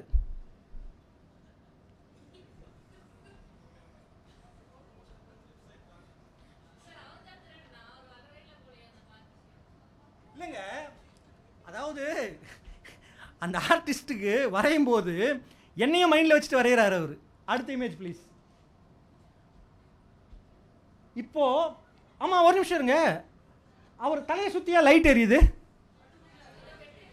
ஒளிவட்டம் பல்ப் எரியுது அவர் தலையில், சரிங்களா? வைரத்தை திருடினது யாருன்னு கண்டுபிடிச்சிட்டேன், ஜிகே அந்த இசைக்குழுவை அரெஸ்ட் பண்ணுங்க அப்படின்றாரு. ஓகே, அடுத்த இமேஜ் ப்ளீஸ். இது ரொம்ப ஓவர் இன்ஸ்பெக்டர், எதை வச்சு நாங்கள் தான் திருடணும்னு சொல்கிறீங்க அப்படின்னு கேட்குறாரு. ஏன்னா நீங்கள் ஒரிஜினல் பாட்டில்ஸ் கிடையாது, நீங்கள் தான் டூப்ளிகேட் அப்படின்றாரு. சரி, நாங்கள் டூப்ளிகேட்டாகவே இருந்தாலும் எங்களை செக் பண்ணிக்கோங்க, வைரம் எங்ககிட்ட இல்லை அப்படின்னு தைரியமாக சொல்கிறாரு. வைரம் எங்கே இருக்குன்னு எனக்கு தெரியும், டூப்ளிகேட் பாட்டில்ஸ், உங்களை மட்டும் இல்லை உங்கள் தலைவனையும் நான் அரெஸ்ட் பண்ண போகிறோம் அப்படின்றாரு. வைரம் இருக்கிற இடம் உங்களுக்கு தெரிகிறதா? எப்படி கண்டுபிடித்தார் தேவ்? கமான். பட் ட்ரம்மில் மறைச்சு வச்சுருக்காங்கன்றதுக்கு என்ன க்ளூ இருக்குது? Brilliant, super. அங்கேயும் ஒருத்தர் சொன்னார் பதில் அது. ஓகே, அடுத்து ஜிகே விஜய் அரெஸ்ட் பண்ணுங்கன்றாரு. தூள் கிளப்பிட்டீங்க தேவ். அந்த ஒரிஜினல் பாட்டில்ஸ் எங்கே இருக்காங்க? அடுத்து 10 நிமிஷத்துக்கு முன்னாடி அவங்கள தேட ஆள் அனுப்பியாச்சு சார். அவங்க கேரவான்லேயே கட்டி போட்டு வச்சுருந்தாங்க, தோ வந்துக்கிட்டே இருக்காங்க. எப்படி சார் எப்படி அப்படின்னு அவர் கேட்குறாரு ஜிகே வேலு. இவர் இப்படி தான் கேட்டுக்கிட்டே இருப்பார். நீங்கள் அந்த 4 குழுவையும் கண்டுபிடிச்சிட்டிங்களையா? கமான். முதல் கேள்வி, அந்த ஹாலில் அந்த பார்ட்டி ஸ்டார்ட் ஆகும்போது அவருக்கு டவுட் வந்தது. ஏன் டவுட் வந்தது? இல்லை சார். ஃபஸ்ட் இமேஜுக்கு போங்களேன். 2 நம்பர் 2. இங்கே ஒரு இங்கே அவருக்கு சந்தேகம் வருது இல்லையா? இதுக்கு முன்னாடி இமேஜ் போங்க. இதுக்கு முன்னாடி முன்னாடி முன்னாடி முன்னாடி நம்பர் 2. இதான். இதை ஒரு தடவை நல்லா பார்த்துக்கோங்க. இதில் க்ளூ இருக்குது. பாட்டில்ஸ்னு எழுதுறது 3வது 4வது க்ளூ. மேடம் ராக் மியூசிக் அப்படின்றத நாங்கள் வன்னிசை கச்சேரி அப்படின்னு பண்ணியிருக்கோம். அவ்வளோதான், வேறு ஒன்றும் இல்லை. அது க்ளூ இல்லை. அது லேடிஸ் இல்லைங்க. அவர் தலைமுடி பெருசாக வச்சுருக்காருங்க. அச்சோ. ஆனால் தலைமுடியை பற்றி நான் பேச மாட்டேன், சரிங்களா? பட் அகைன் கமான், டைம் ஆயிடுச்சுன்னு அவங்க வேறு சொல்கிறாங்க.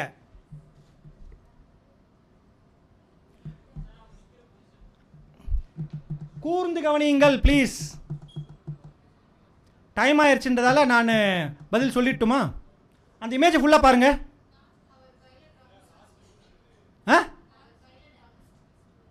அவர் கையில் ட்ரம் ஸ்டிக்கு இருக்குங்க. நீங்கள் ஏதோ பதில் சொன்னீங்க, என்னது அது? சரி ஓகே, இப்போ அந்த இமேஜுக்கு போங்களேன். இதை நல்லா பார்த்துக்கிட்டீங்களா? ஆமாம். இல்லை இல்லை, அதாவது சம்டைம்ஸ் நம்ம கண்ணுக்கு முன்னாடி இருக்கிற விஷயத்தையே நம்ம மிஸ் பண்ணுவோம். அதான் இங்கே நடக்குது. நல்லா பார்த்துட்டீங்க இல்லையா? இப்போ ப்ளே பண்ணுங்களேன். இப்போ அந்த 4 பேரையும் காட்டுங்க. அது இல்லை, அது க்ளூ, அது இல்லை. இதில் இந்த கிட்டார் வாசிக்கிறார்ல, அவர் எந்த கையில் கிட்டார் வாசிக்கிறாரு? எந்த கையில் கிட்டார் வாசிக்கிறார்? இப்போ அந்த இமேஜுக்கு போங்க. அதில் லெஃப்டில் கிட்டார் வாசிக்கிறார் அவர். ஆக்சுவலாக அந்த பாட்டில்ஸ் குழுவில் இருக்கிறவர் லெஃப்டில் கிட்டார் வாசிக்கிறாரு. இந்த கதையோட ஒரிஜினல் வெர்ஷனில் நாங்கள் என்ன பண்ணியிருப்போம்னாக்கா, அந்த கிட்டார் இன்னும் மைன்யூட்டாக வரைஞ்சிருப்போம். ஆக்சுவலாக there is something called as a left handed கிட்டார்னு ஒன்று இருக்குது. லெஃப்ட் ஹேண்ட்காரங்களுக்காக ஸ்பெஷல் டிசைன்டு கிட்டார் இருக்குது. இதில் அந்த ஹோர்டிங் வச்சுருக்காங்க இல்லையா, பதாகை, விளம்பர பதாகை. அந்த விளம்பர பதாகையில் அவன் லெஃப்ட் ஹேண்டட் கிட்டாரிஸ்ட். ஸோ போலியான ஒரு குழு உள்ளே வந்து இவங்களை வந்து கேரவான்லேயே கட்டி போட்டுட்டு அந்த இடத்துல இவங்க வந்துக்கிட்டு உள்ளே வந்து அதை திருடுறதுக்கு வராங்க. ஸோ ரூல் நம்பர் 1 என்ன? எல்லாவற்றையும் உற்று கவனியுங்கள். சில விஷயங்கள் உங்கள் கண்ணு முன்னாடியே இருக்கும். There is something very obvious but we are all missing it. அடுத்த இமேஜ் போலாங்க, டைம் ஆயிடுச்சு. Okay okay okay, back back back back back back back. Okay, இந்த செகண்ட் க்ளூ. இந்த இடத்துல அவருக்கு ஒரு டவுட் வருது இல்லையா? இது ஏன்றதுக்கு நான் உங்களுக்கு எக்ஸ்பிளைன் பண்ணுறேன். நீங்கள் 3வது இமேஜுக்கு போங்களேன். 4வது இமேஜுக்கு போங்க. 4வது இமேஜ். அவங்க ஓடுறாங்க. அவங்க ஓடுறதுல தான் அவருக்கு டவுட் வருது. அந்த ஸ்கீமேட்டிக் மேப் ஒன்று இருக்கும் பாருங்களேன், அந்த மேப்புக்கு போங்க. இதுக்கு முன்னாடி ஓகே. இப்போது ஸ்டேஜு, ஹாலு, என்ட்ரன்ஸ் கேட்டு, ஃபர்ஸ்ட் ஃப்ளோர் போகிற வழி கரெக்டா? ஸ்டேஜில் இருக்கிறவங்க அலாரம் அடித்தா வெளியில் போகிறதுக்கு எந்த சைடு ஓடணும்?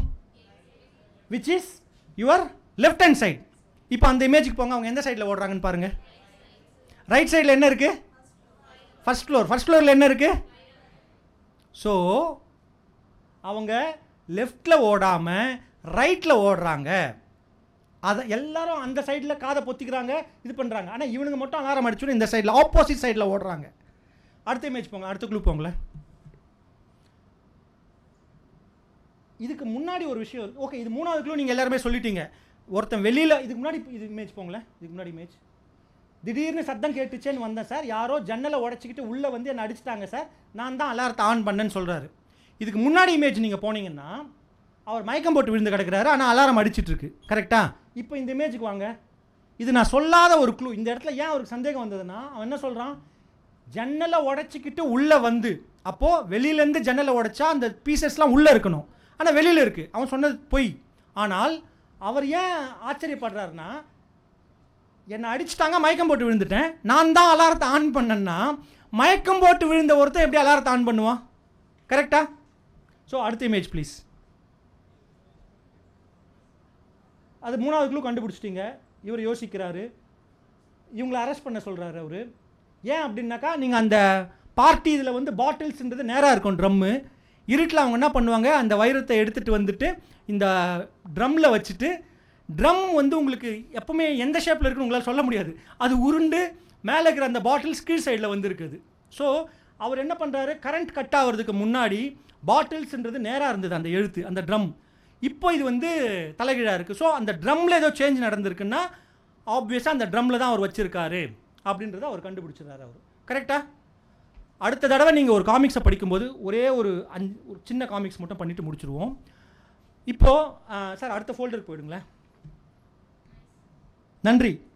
இது நானும் என்னோடய ஃப்ரெண்டு ஒருத்தர் டாக்டர் சதீஷ்னு சொல்லிட்டு நாங்கள் 2 பேரும் சேர்ந்து கிரியேட் பண்ண ஒரு காமிக்ஸ். விகடனில் வந்தது, விகடன் வெப்சைட்லேயும் இருக்குது. இந்த வருஷம் புக் ஃபேருக்கு புத்தகமாக வருது அது. சரிங்களா? இல்லைங்க, it's a manual drawn on paper with pen. இது வந்து இப்போது இந்த ஜான்வரிக்கு வரப்போகிற ஒரு புது காமிக்ஸ். நம்ம எல்லாருக்குமே தமிழில் நிறைய பிரச்சனைகள் இருக்குது. சரிங்களா? தமிழ் உச்சரிக்கிறதுல, தமிழ் எழுதுறதுல, இலக்கணங்கள் இதிலெல்லாம் இருக்குது. இப்போது எனக்கு 42, இந்த வயசில் போய் நான் தமிழ் கற்றுக்கணும்னு சொன்னேன்னாக்கா எனக்கு ரொம்ப கஷ்டம். பை த வே, நான் 1989 90 தான் தமிழ்நாட்டுக்கே வரேன். அப்பா ஆர்மியில் இருந்தார். I was born in Agartala, west Bengal, Chandigarh, Delhi, Hyderabad. இங்கெல்லாம் இருந்து ஹிந்தி தெலுங்கு எல்லாம் படிச்சுட்டு தமிழில் வந்து என்னுடைய 11th ஸ்டாண்டர்ட் டைமில் தான் நான் தமிழை படிக்க ஆரம்பித்தேன். அதுக்கு முன்னாடி நான் படித்ததெல்லாம் வெறும் மேகசின்ஸ் அண்ட் காமிக்ஸ் மட்டும்தான். அது எனக்கு அடிப்படை இலக்கணம் தெரியாது தமிழில். சீரியஸ்லி எனக்கு அடிப்படை இலக்கணம் தெரியாது. ஆனால் நான் வந்து என்ன பண்ணுறேன்னா, அப்படி இப்படின்னு ஒரு ஷார்ட்கட்லாம் கண்டுபிடிச்சி முடிந்த அளவுக்கு தவறுகள் இல்லாமல் எழுத ட்ரை பண்ண ஆரம்பித்தேன். அப்போ எனக்கு ஒன்று தோணுச்சு, இதே பிரச்சனை தானே எல்லாருக்கும் இருக்கும்னு சொல்லிட்டு. நான் ஒரு 22 23 வருஷமாக மீடியாவில் இருக்கேன். சரிங்களா? மீடியாவில் ஒரு பொசிஷனில் இருக்கேன்.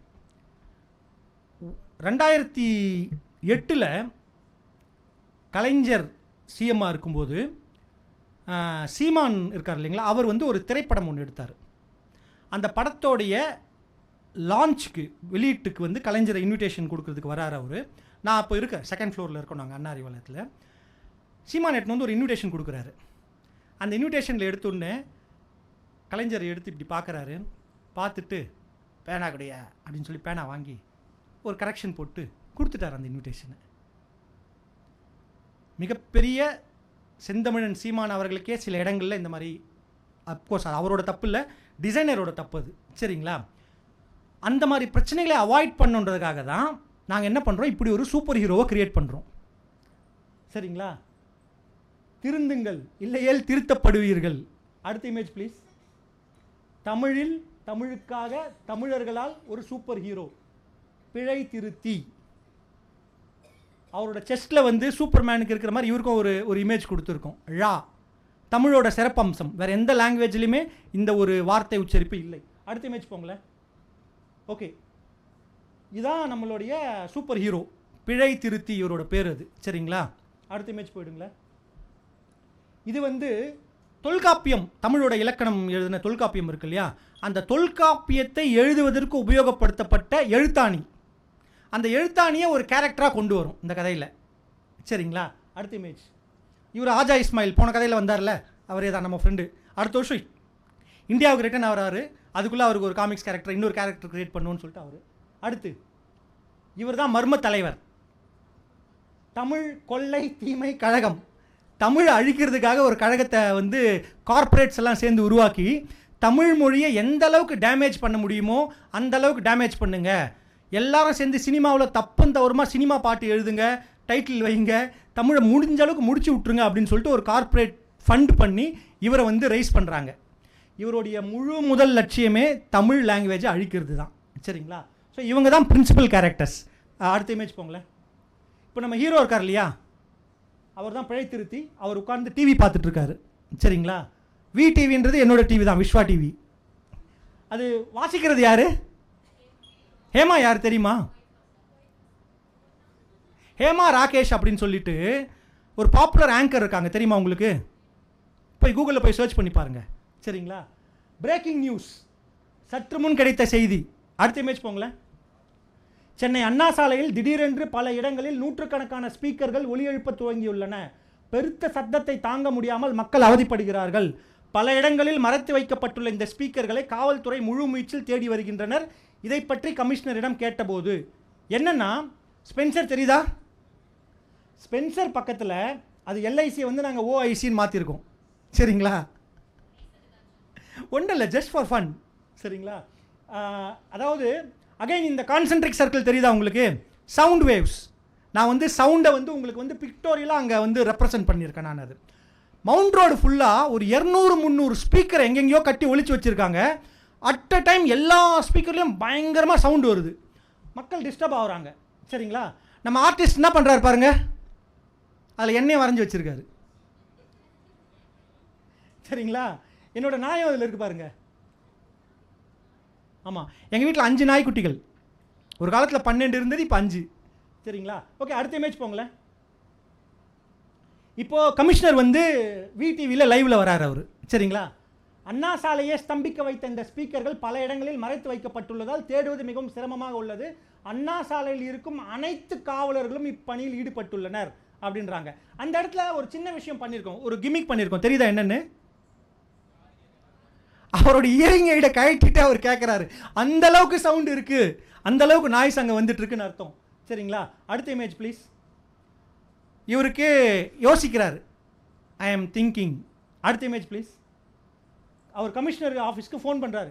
கமிஷனர் சார், எல்லா போலீஸ்காரர்களுமா ஸ்பீக்கரை தேடி போயிட்டாங்க. ஸ்டேஷனில் எவ்வளோ பேர் இருக்கிறீங்கன்னு? இல்லை, நிறைய ஸ்பீக்கர் வருது, எங்களால் தேடி கண்டுபிடிச்சி அதை ஆஃப் பண்ண முடியல. எல்லா போலீஸ்காரங்களும் போயிட்டாங்க, எல்லாரும் அந்த வேலையில் தான் இருக்காங்க, போலீஸ்காரங்க யாருமே இங்கே இல்லைன்றாரு. அடுத்த இமேஜ். Bank of Chennai. சரிங்களா?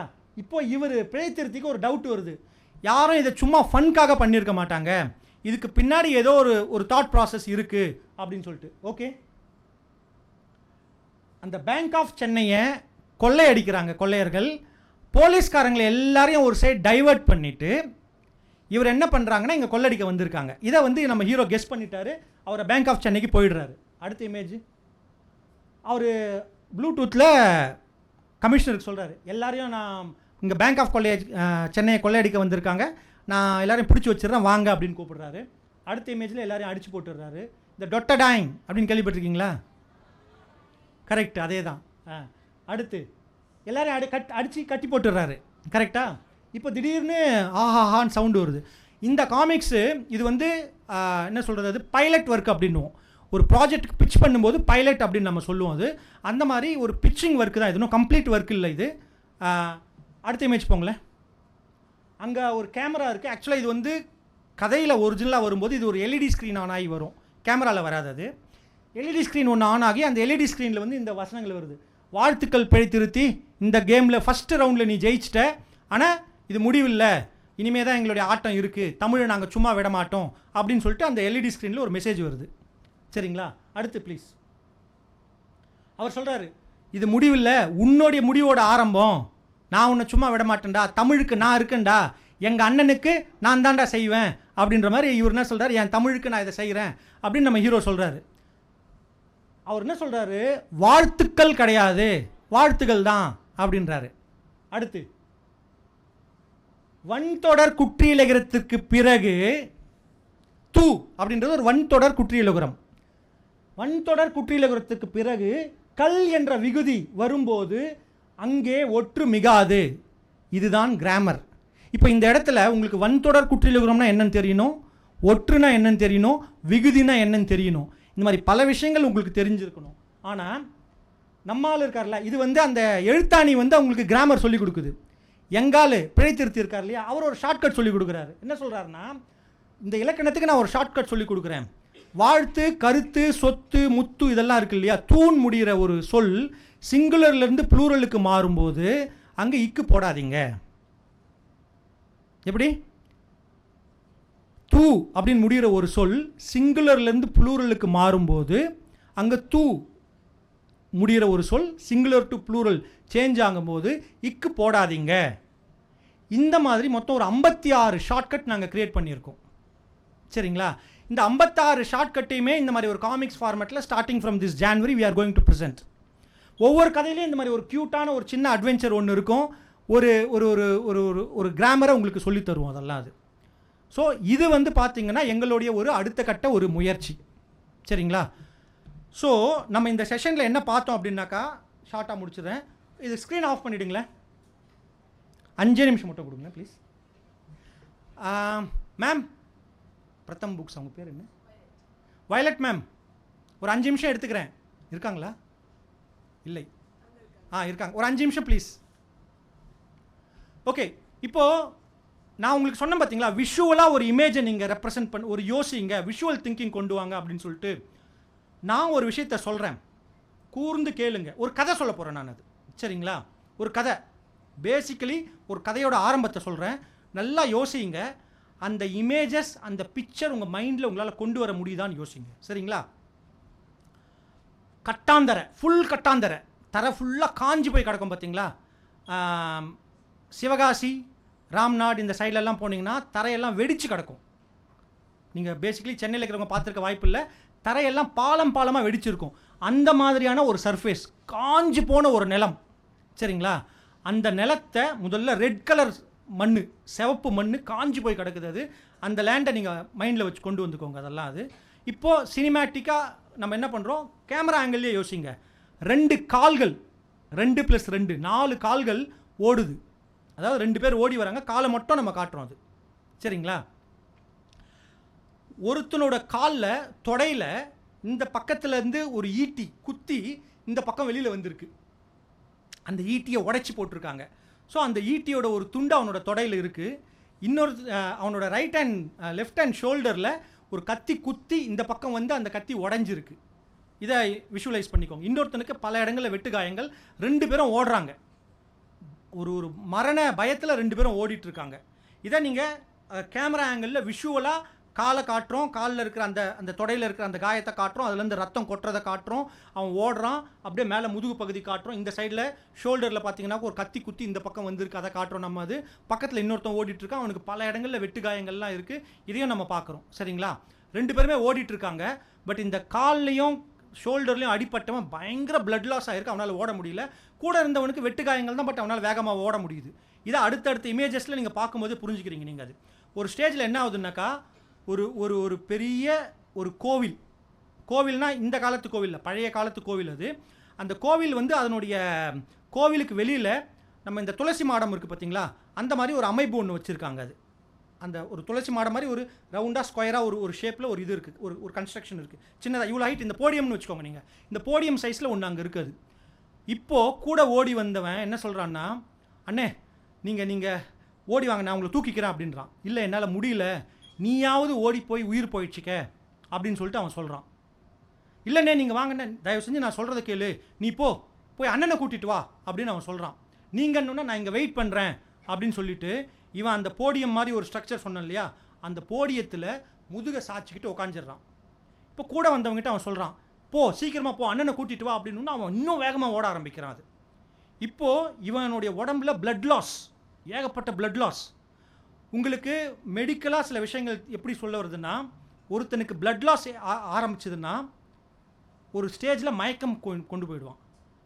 மயக்கத்தில் இருக்கிறவன் கோமாவுக்கு போனான்னா உயிர் பிழைப்பதற்கான வாய்ப்புகள் மிக மிக மிக மிக குறைவு. ஸோ இப்போது அவனுக்கு ஹெல்ப் வர்ற வரைக்கும் இவன் உயிரோடு இருக்கணும். கரெக்டாக? அவனுக்கு உதவி செய்கிறதுக்கு ஆட்கள் வர்ற வரைக்கும், அவன் கூட வந்தவன் ஓடி போய் இவங்க அண்ணனை கூட்டிகிட்டு வர்ற வரைக்கும் இவன் உயிரோடு இருக்கணும். இவன் உயிரோடு இருக்கணும்னா இவன் நினைவு பிழறாமல் இருக்கணும், மயக்கம் அடையாமல் இவன் இருக்கணும். அது ஸோ இவன் என்ன பண்ணுறான்னாக்கா, இப்படி சாஞ்சி உட்காந்துட்டு காலை நீட்டி உட்காந்துட்ருக்கான். 1 அப்படின்னு நின்றான். Full swing.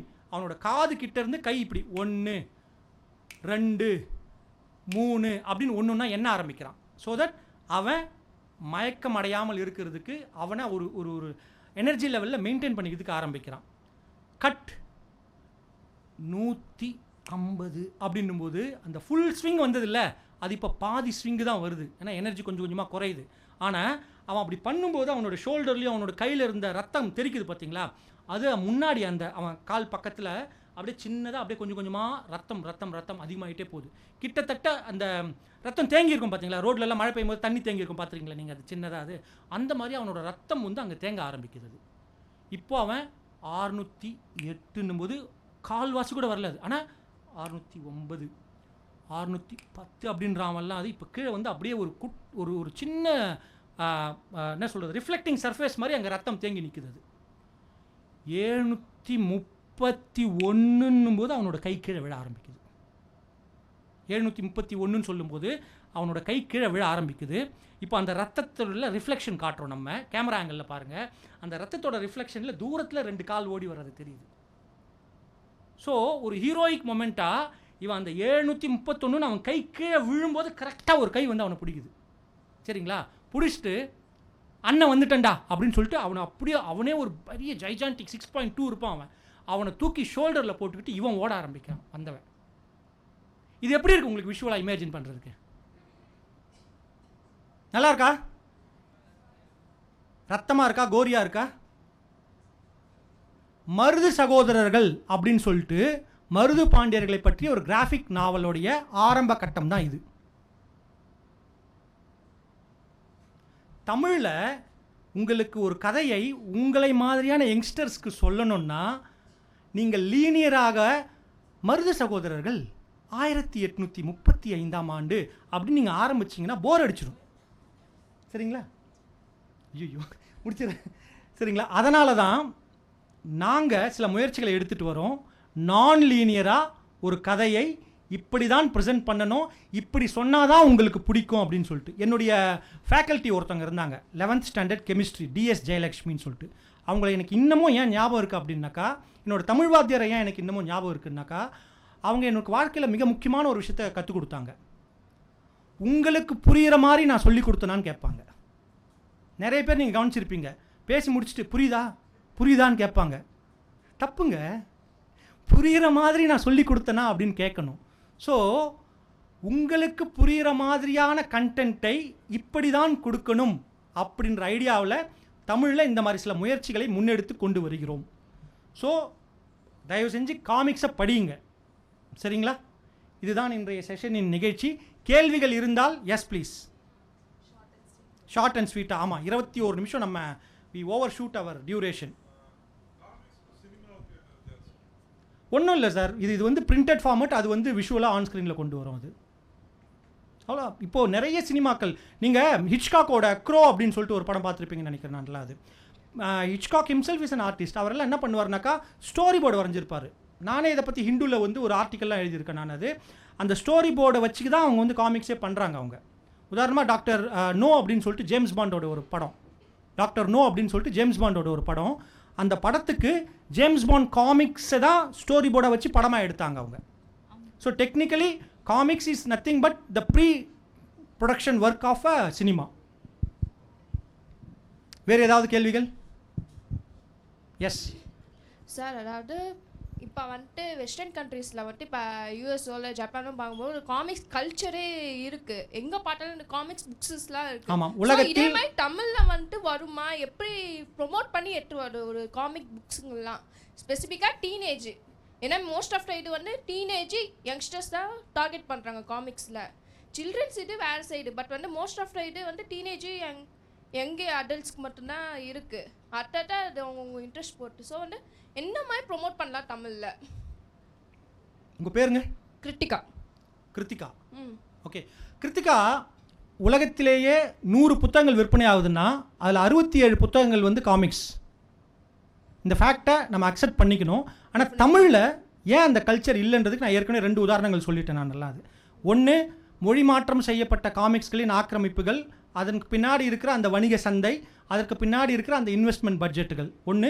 ரெண்டாவது, நம்ம தமிழில் இயங்கி வந்த பத்திரிகை ஆசிரியர்களுடைய என்ன சொல்கிறது, அது ஒரு இயலாமை, இல்லை அவங்களோட ஒரு லேசினஸ், இல்லை அவங்களுடைய அக்கௌண்டபிலிட்டி இல்லாமல் அவங்க அதே கதைகளை எடுத்து இவங்களும் டப்பிங் மொழி மாற்றம் செய்து டிரான்ஸ்லேஷன் பண்ணது. ஸோ கடந்த ஒரு 30 ஆண்டுகளாக ஒரு மிகப்பெரிய கேப் வந்து தமிழ் காமிக்ஸ் உலகத்தில், இண்டிஜினஸ் காமிக்ஸ், நம்ம தமிழ் காமிக்ஸ் உருவாகிறதுல ஒரு மிகப்பெரிய கேப் உருவாகி இருக்குது. சரிங்களா? ஸோ இந்த கேப்பை கவர் பண்ணுறதுக்கு அடுத்த கட்ட தலைமுறை தான் முன்னே வந்து பண்ணணும். அது இட் வில் டேக் இன்னும் ஒரு 10-15 இயர்ஸ் ஆகும் தமிழ் இந்த மாதிரி கண்டென்ட் வர்றதுக்கு. தமிழ் கண்டென்ட் அதே மாதிரி மீடியாஸும் மறுபடியும் இந்த மாதிரி அக்செப்ட் பண்ணிப்பாங்களா காமிக் ஸ்ட்ரிப்ஸில்? அதாவது ஃபார் எக்ஸாம்பிள் வந்து இப்போ 2 பேர் 3 பேர் இல்லாமல் இப்போ ஒரே ஆள் வந்து காமிக் ஸ்ட்ரிப் பண்ணுறாங்க, அந்த மாதிரிலாம் கூட இப்போ அக்செப்ட் பண்ணுவாங்களா? இப்போ இன்டர்நேஷ்னல்லேருந்து இண்டிஜியஸ்க்கு சேஞ்ச் ஆகிறதுக்கு, ஏன்னா வந்து இப்போ தனியாக புக் வரதுக்கு கன்ஃபார்மாக டைம் இருக்கும். இப்போ மேகசின்ஸு நியூஸ் பேப்பர் அந்த மாதிரி இருக்கிறது வந்து கொஞ்சம் சீக்கிரம் வரும். அதே மாதிரி டிஜிட்டல் ஃபார்ம்லேயும் இப்போ ஒரு சில காமிக்ஸில் நிறைய வந்துட்டுருக்கு. ஆனால் சாரி டு கரெக்ட் யூ, இது ஒரு பெரிய ஓசிடி எனக்கு இருக்குது. யாராவது ஒருத்தங்க ஒரு சென்டென்ஸ் பேசும்போது அதில் ஒரு தப்பு இருந்ததுன்னா முதல்ல அந்த தப்புன்னு சொல்லக்கூடாது. அதை முதல்ல கரெக்ட் பண்ணிட்டு தான் நான் பேசுவேன். ஐம் சாரி கிருத்திகா, மீடியாஸ் கிடையாது, மீடியம் சிங்குலர், மீடியா ப்ளூரல். சரிங்களா? நானும் ஒரு mistake okay, no issues. Sorry to correct you. But என்னன்னாக்கா நிறைய டிஜிட்டல் காமிக் கிரியேட்டர்கள் உருவாகிட்டாங்க. சரிங்களா? ஆனால் தமிழ் சூழலில் அதற்கான வரவேற்புன்றது ரொம்ப கம்மியாக தான் இருக்குது. It will take some time, definitely it will take some time. ஆனால் தமிழில் மிகச்சிறந்த படைப்பாளிகள் இருக்காங்க, தமிழில் மிகச்சிறந்த ஓவியர்கள் இருக்காங்க. அவங்களுக்கான பிளாட்ஃபார்ம் உருவாக்குறதுல ஒரு ஒரு ஒரு ஒரு சின்ன பிரேக் இருக்குது. கடந்த ஒரு 30 வருஷமாக ஏற்பட்ட அந்த கேப்பை சரி பண்ணுறதுக்கு தான் இப்போ முயற்சிகள் நடந்துட்டுருக்கு. ஓகே, ஸோ வந்துட்டு இப்போ எங்கள் ஜென்ரேஷன் இப்போ சப்போஸ் பண்ணுறாங்க அப்படின்னா கன்ஃபார்மாக வளர்கிறதுக்கான வாய்ப்பு இருக்கா? நிறைய இருக்குது. சரிங்களா? இப்போது எப்படி சொல்கிறதுனா, காமிக்ஸுக்கு ஒரு முதல் கட்டமாக இப்போது நிறைய பேர் வந்து என்ன பண்ணுவாங்கன்னா ஒரு ஷார்ட் ஃபிலிம் எடுத்துகிட்டு படம் எடுக்க போவாங்க. அவங்கெல்லாம் அது காமிக்ஸாக வந்ததை படமாக எடுத்து வெப் சீரிஸ் அமேசான் ப்ரைம்லலாம் வந்திருக்குது. ஸோ இது இட்ஸ் அன் இன்விடேஷன், ஒரு விசிட்டிங் கார்டு, என்னால் இந்த கண்டென்ட் க்ரியேட் பண்ண முடியும் அப்படின்னு சொல்லிட்டு அதெல்லாம். ஸோ கண்டிப்பாக தமிழ் சூழலில் இடம் இருக்கிறது. ஆனால் அதை பரவலான ஒரு வரவேற்பு நம்ம கொடுக்க தயங்குறோம். என்ன காரணம்னா, ஆதிகாலத்து மனிதன் அவனுக்கு தெரியாத ஒரு விஷயத்தை பார்த்து பயந்தான் பார்த்தீங்களா? அந்த மாதிரி நம்ம தமிழ் சூழலில் ஒரு 30-40 வருஷமாக காமிக்ஸ் அப்படின்னா 2 விஷயம் தான் நடக்குது. ஒன்று, அது குழந்தைங்களுக்கானது அப்படின்னு சொல்லி ஒதுக்கி வச்சிடுறோம். இன்னொன்று, அது நமக்கு புரியாததால் அதை பற்றி பேச தயங்குறோம். ஷ்வெப்ஸ் அப்படின்னு சொல்லிட்டு ஒரு பிராண்ட் இருக்குது. ஷ்வெப்ஸ் 90s வந்த ஒரு சாஃப்ட் ட்ரிங்க். அது உலகத்தில் வந்த முதல் சாஃப்ட் ட்ரிங்க் அதுதான். கொக்கோ கோலா, பெப்சி எல்லாம் 1890களில் வந்ததுன்னா இது அதை விட முன்னாடி வந்தது அது. ஆனால் 96 இந்தியாவில் ஷ்வெப்ஸ் பிராண்டை லான்ச் பண்ணும்போது கடையில் போயிட்டு எத்தனை பேருக்கு ஷ்வெப்ஸ் கொடுங்கன்னு சொல்லி கேட்க முடிஞ்சுது? அந்த பேர் உச்சரிக்க வரலல்ல. அந்த மாதிரி தான் நமக்கு தெரியாத ஒரு விஷயத்தை பற்றி நம்ம பொதுவில் பேச தயங்குவோம். அந்த மாதிரி தான் நிறைய பேருக்கு காமிக்ஸ் மற்றும் கிராஃபிக் நாவல்களை பற்றி பேச தெரிவதில்லை. அதன் காரணமாக ஊடகங்களிலும் சமூக வலைதளங்களிலும் இதை பற்றி பேசுவதற்கு, இதை பற்றி உரையாடுவதற்கான வாய்ப்புகள் மிக மிக குறைவாக இருக்கிறது. Thank you sir. நன்றிங்க கிருத்திகா. ஆமாங்க, இன்னும் ரெலவென்ட்னு நினைக்கிறீங்களா சார்? காமிக்ஸ் எப்பவுமே ரெலவெண்ட் தான் சார். அதாவது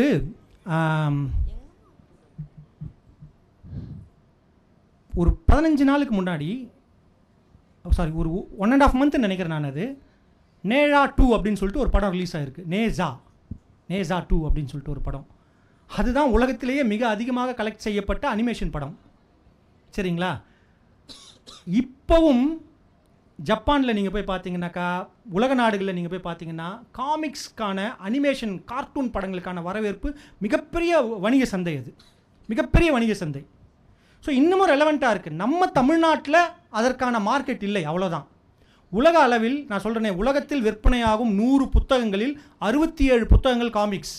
ஸோ மற்ற எல்லா புத்தகங்களும் ஐ எம் நாட் அவங்கள புட் டவுன் பண்ணலை, ஆனால் ரியாலிட்டி இதுதான். உலகத்தில் விற்பனையாகும் 100 புத்தகங்களில் 67 புத்தகங்கள் காமிக்ஸ். அப்படி இருக்கும்போது நம்ம தமிழ்நாட்டில் அதற்கான ஒரு வணிக சந்தையோ சூழலோ கட்டமைக்கப்படாததால் நமக்கு அதை பற்றி தெரியாமல் இருக்குது, அவ்வளோதான் சார். அதாவது ஜப்பானில் வந்து பார்த்தீங்கன்னா மருது சார் சனிக்கிழமை வருவார். மறக்காமல் அந்த செஷனில் வந்து அவர் ஏஐ பற்றி தான் பேச போகிறாரு.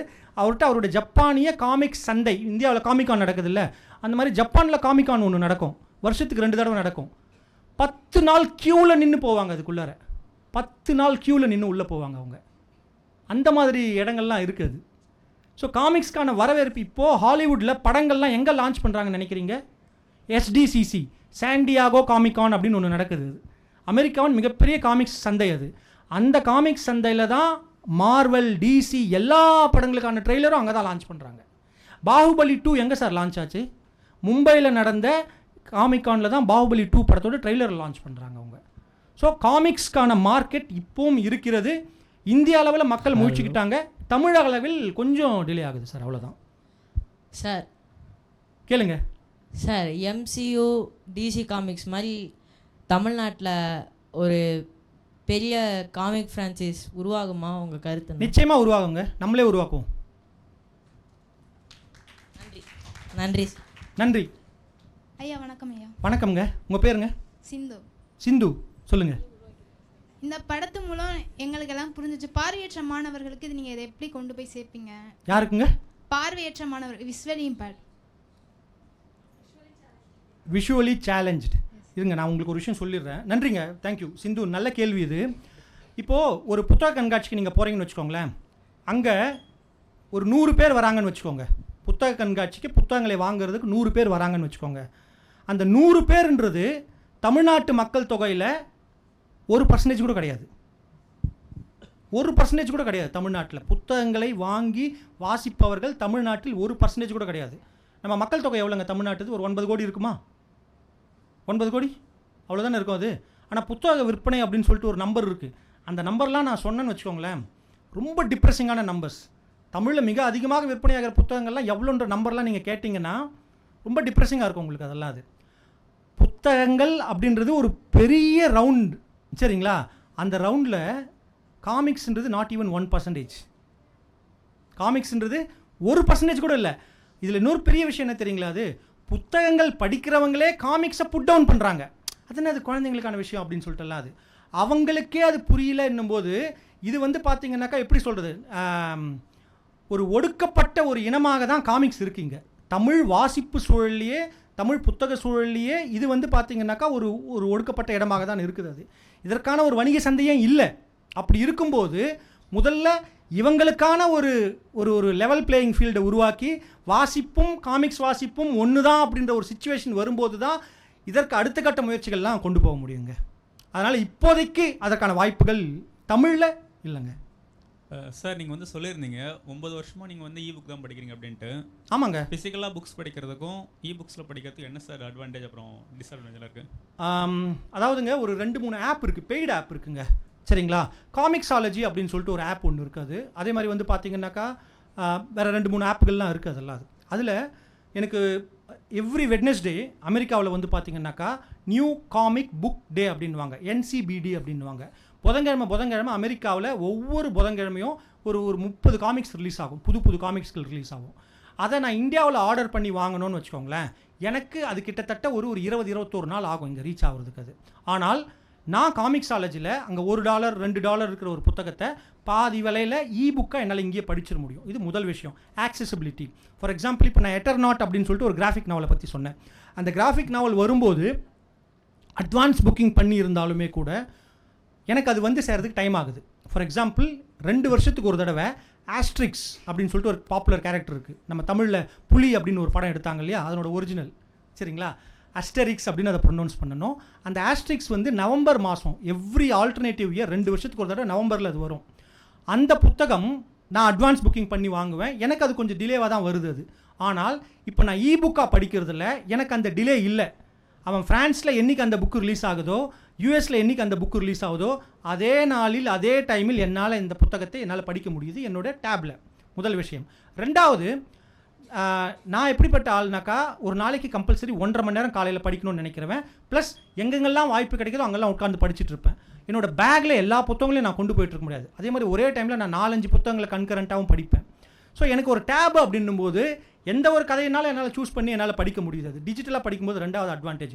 3வது, இப்போ நான் உங்களுக்கு சில ஓவியங்கள் ப்ளே பண்ணி காமிச்சேன்ல சார், அதில் 3வது ஃபோல்டர் இருக்குது இல்லையா, CTன்னு ஒரு ஃபோல்டர் இருக்கும், க்ரைம் டைம்னு. அந்த ஃபோல்டரை ஓப்பன் பண்ணுங்களேன். இந்த கேள்வி மட்டும் சொல்லி பதில் முடிச்சுக்கலாம். வேறு ஏதாவது கேள்விகள் இருக்கா? ஒரு கேள்வியா? சரி, இதான் கடைசி கேள்வியாக வச்சுக்கோங்க, நேரம் ஆயிடுச்சு. சாரி. ஆமாம், க்ரைம் டைம் அதில் ஃபஸ்ட்டு ஃபைல் ஓப்பன் பண்ணுங்கள். இப்போ நம்ம ப்ளே பண்ணோம்ல சார், DNP அப்படின்னு சொல்லிட்டு அந்த ஃபோல்டர் பேர். அதாவது காமிக்ஸாக நீங்கள் வந்து ஒரு ஃபுல் இப்போது என் கையில் ஒரு புத்தகம் இருக்குது, அந்த ஃபுல் புத்தகத்தை நான் படிக்கிறேன்னு வச்சுக்கோங்களேன், அது அப்படி இருக்கும். இந்த மாதிரி தான் இருக்கும் உங்களுக்கு ஃபுல் புத்தகத்தை படிக்கும்போது, ஒரு பக்கமாக படிக்கும்போது உங்களுக்கு இப்படி தான் இருக்கும். அடுத்த இமேஜ் போனீங்கன்னாக்கா, அடுத்த இமேஜ் போங்களேன், என்னால் டிஜிட்டலாக இப்படி ஒரு இதையும் இமேஜ் பண்ணி நான் என்லார்ஜ் பண்ணி என்னால் படிக்க முடியும். காமிக்ஸாலஜியில் அந்த வெப்சைட்டில் அந்த ஆப்பில் கைடட் பேனலிங்னு ஒன்று இருக்குது. அதுவே ஆட்டோமேட்டிக்காக என்னை வந்து என்லார்ஜ் பண்ணி இது பண்ணி கொண்டு போய் படிக்க வைக்கும் அதெல்லாம் அது.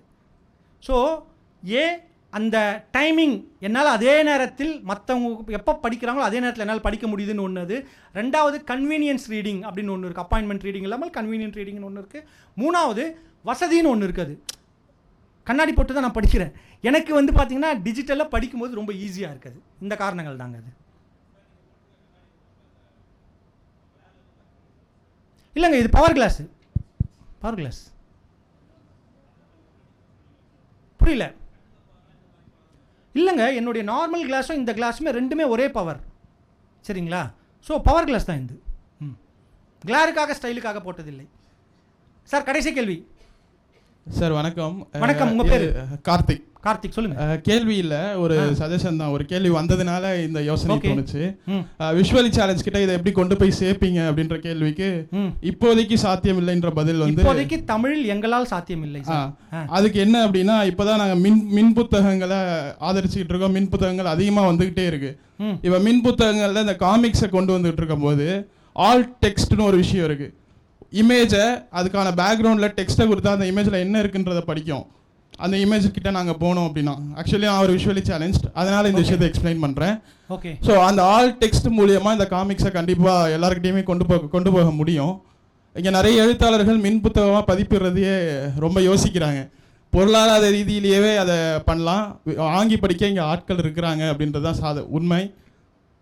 ஸோ நீங்களும் இதை ஆரம்பிக்கும் போதே இந்த முயற்சியோடு இதை ஆரம்பிச்சிங்க அப்படின்னா பல பேருக்கு இது உதவியாக இருக்கும், படிக்கணும்னு நினைக்கிற பல பேருக்கு. Thank you sir. நன்றி சார், நன்றி. நல்ல சஜஷன், தேங்க்யூ. ஆல் டெக்ஸ்ட் இல்லைங்களா? நன்றிங்க, தேங்க்யூ. பொறுமையாக இருந்து போர் அடிக்காமல் இருந்த உங்கள் அனைவருக்கும் நன்றி. சரிங்களா? ஒரே ஒரு சிம்பாலிக் ரெப்ரசன்டேஷனோடு நம்ம இந்த செஷனை முடிச்சுக்குவோம். இது வந்து ஒரு தலைவலி மாத்திரை.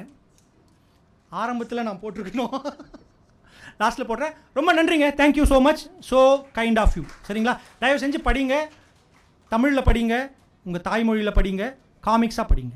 சரிங்களா? தொடர்ந்து உயிர்மை டிவியோட வீடியோஸை பார்க்க சேனலை சப்ஸ்கிரைப் பண்ணுங்கள். உடனடி அப்டேட்ஸை பெற பெல் ஐக்கானை ப்ரெஸ் பண்ணுங்கள்.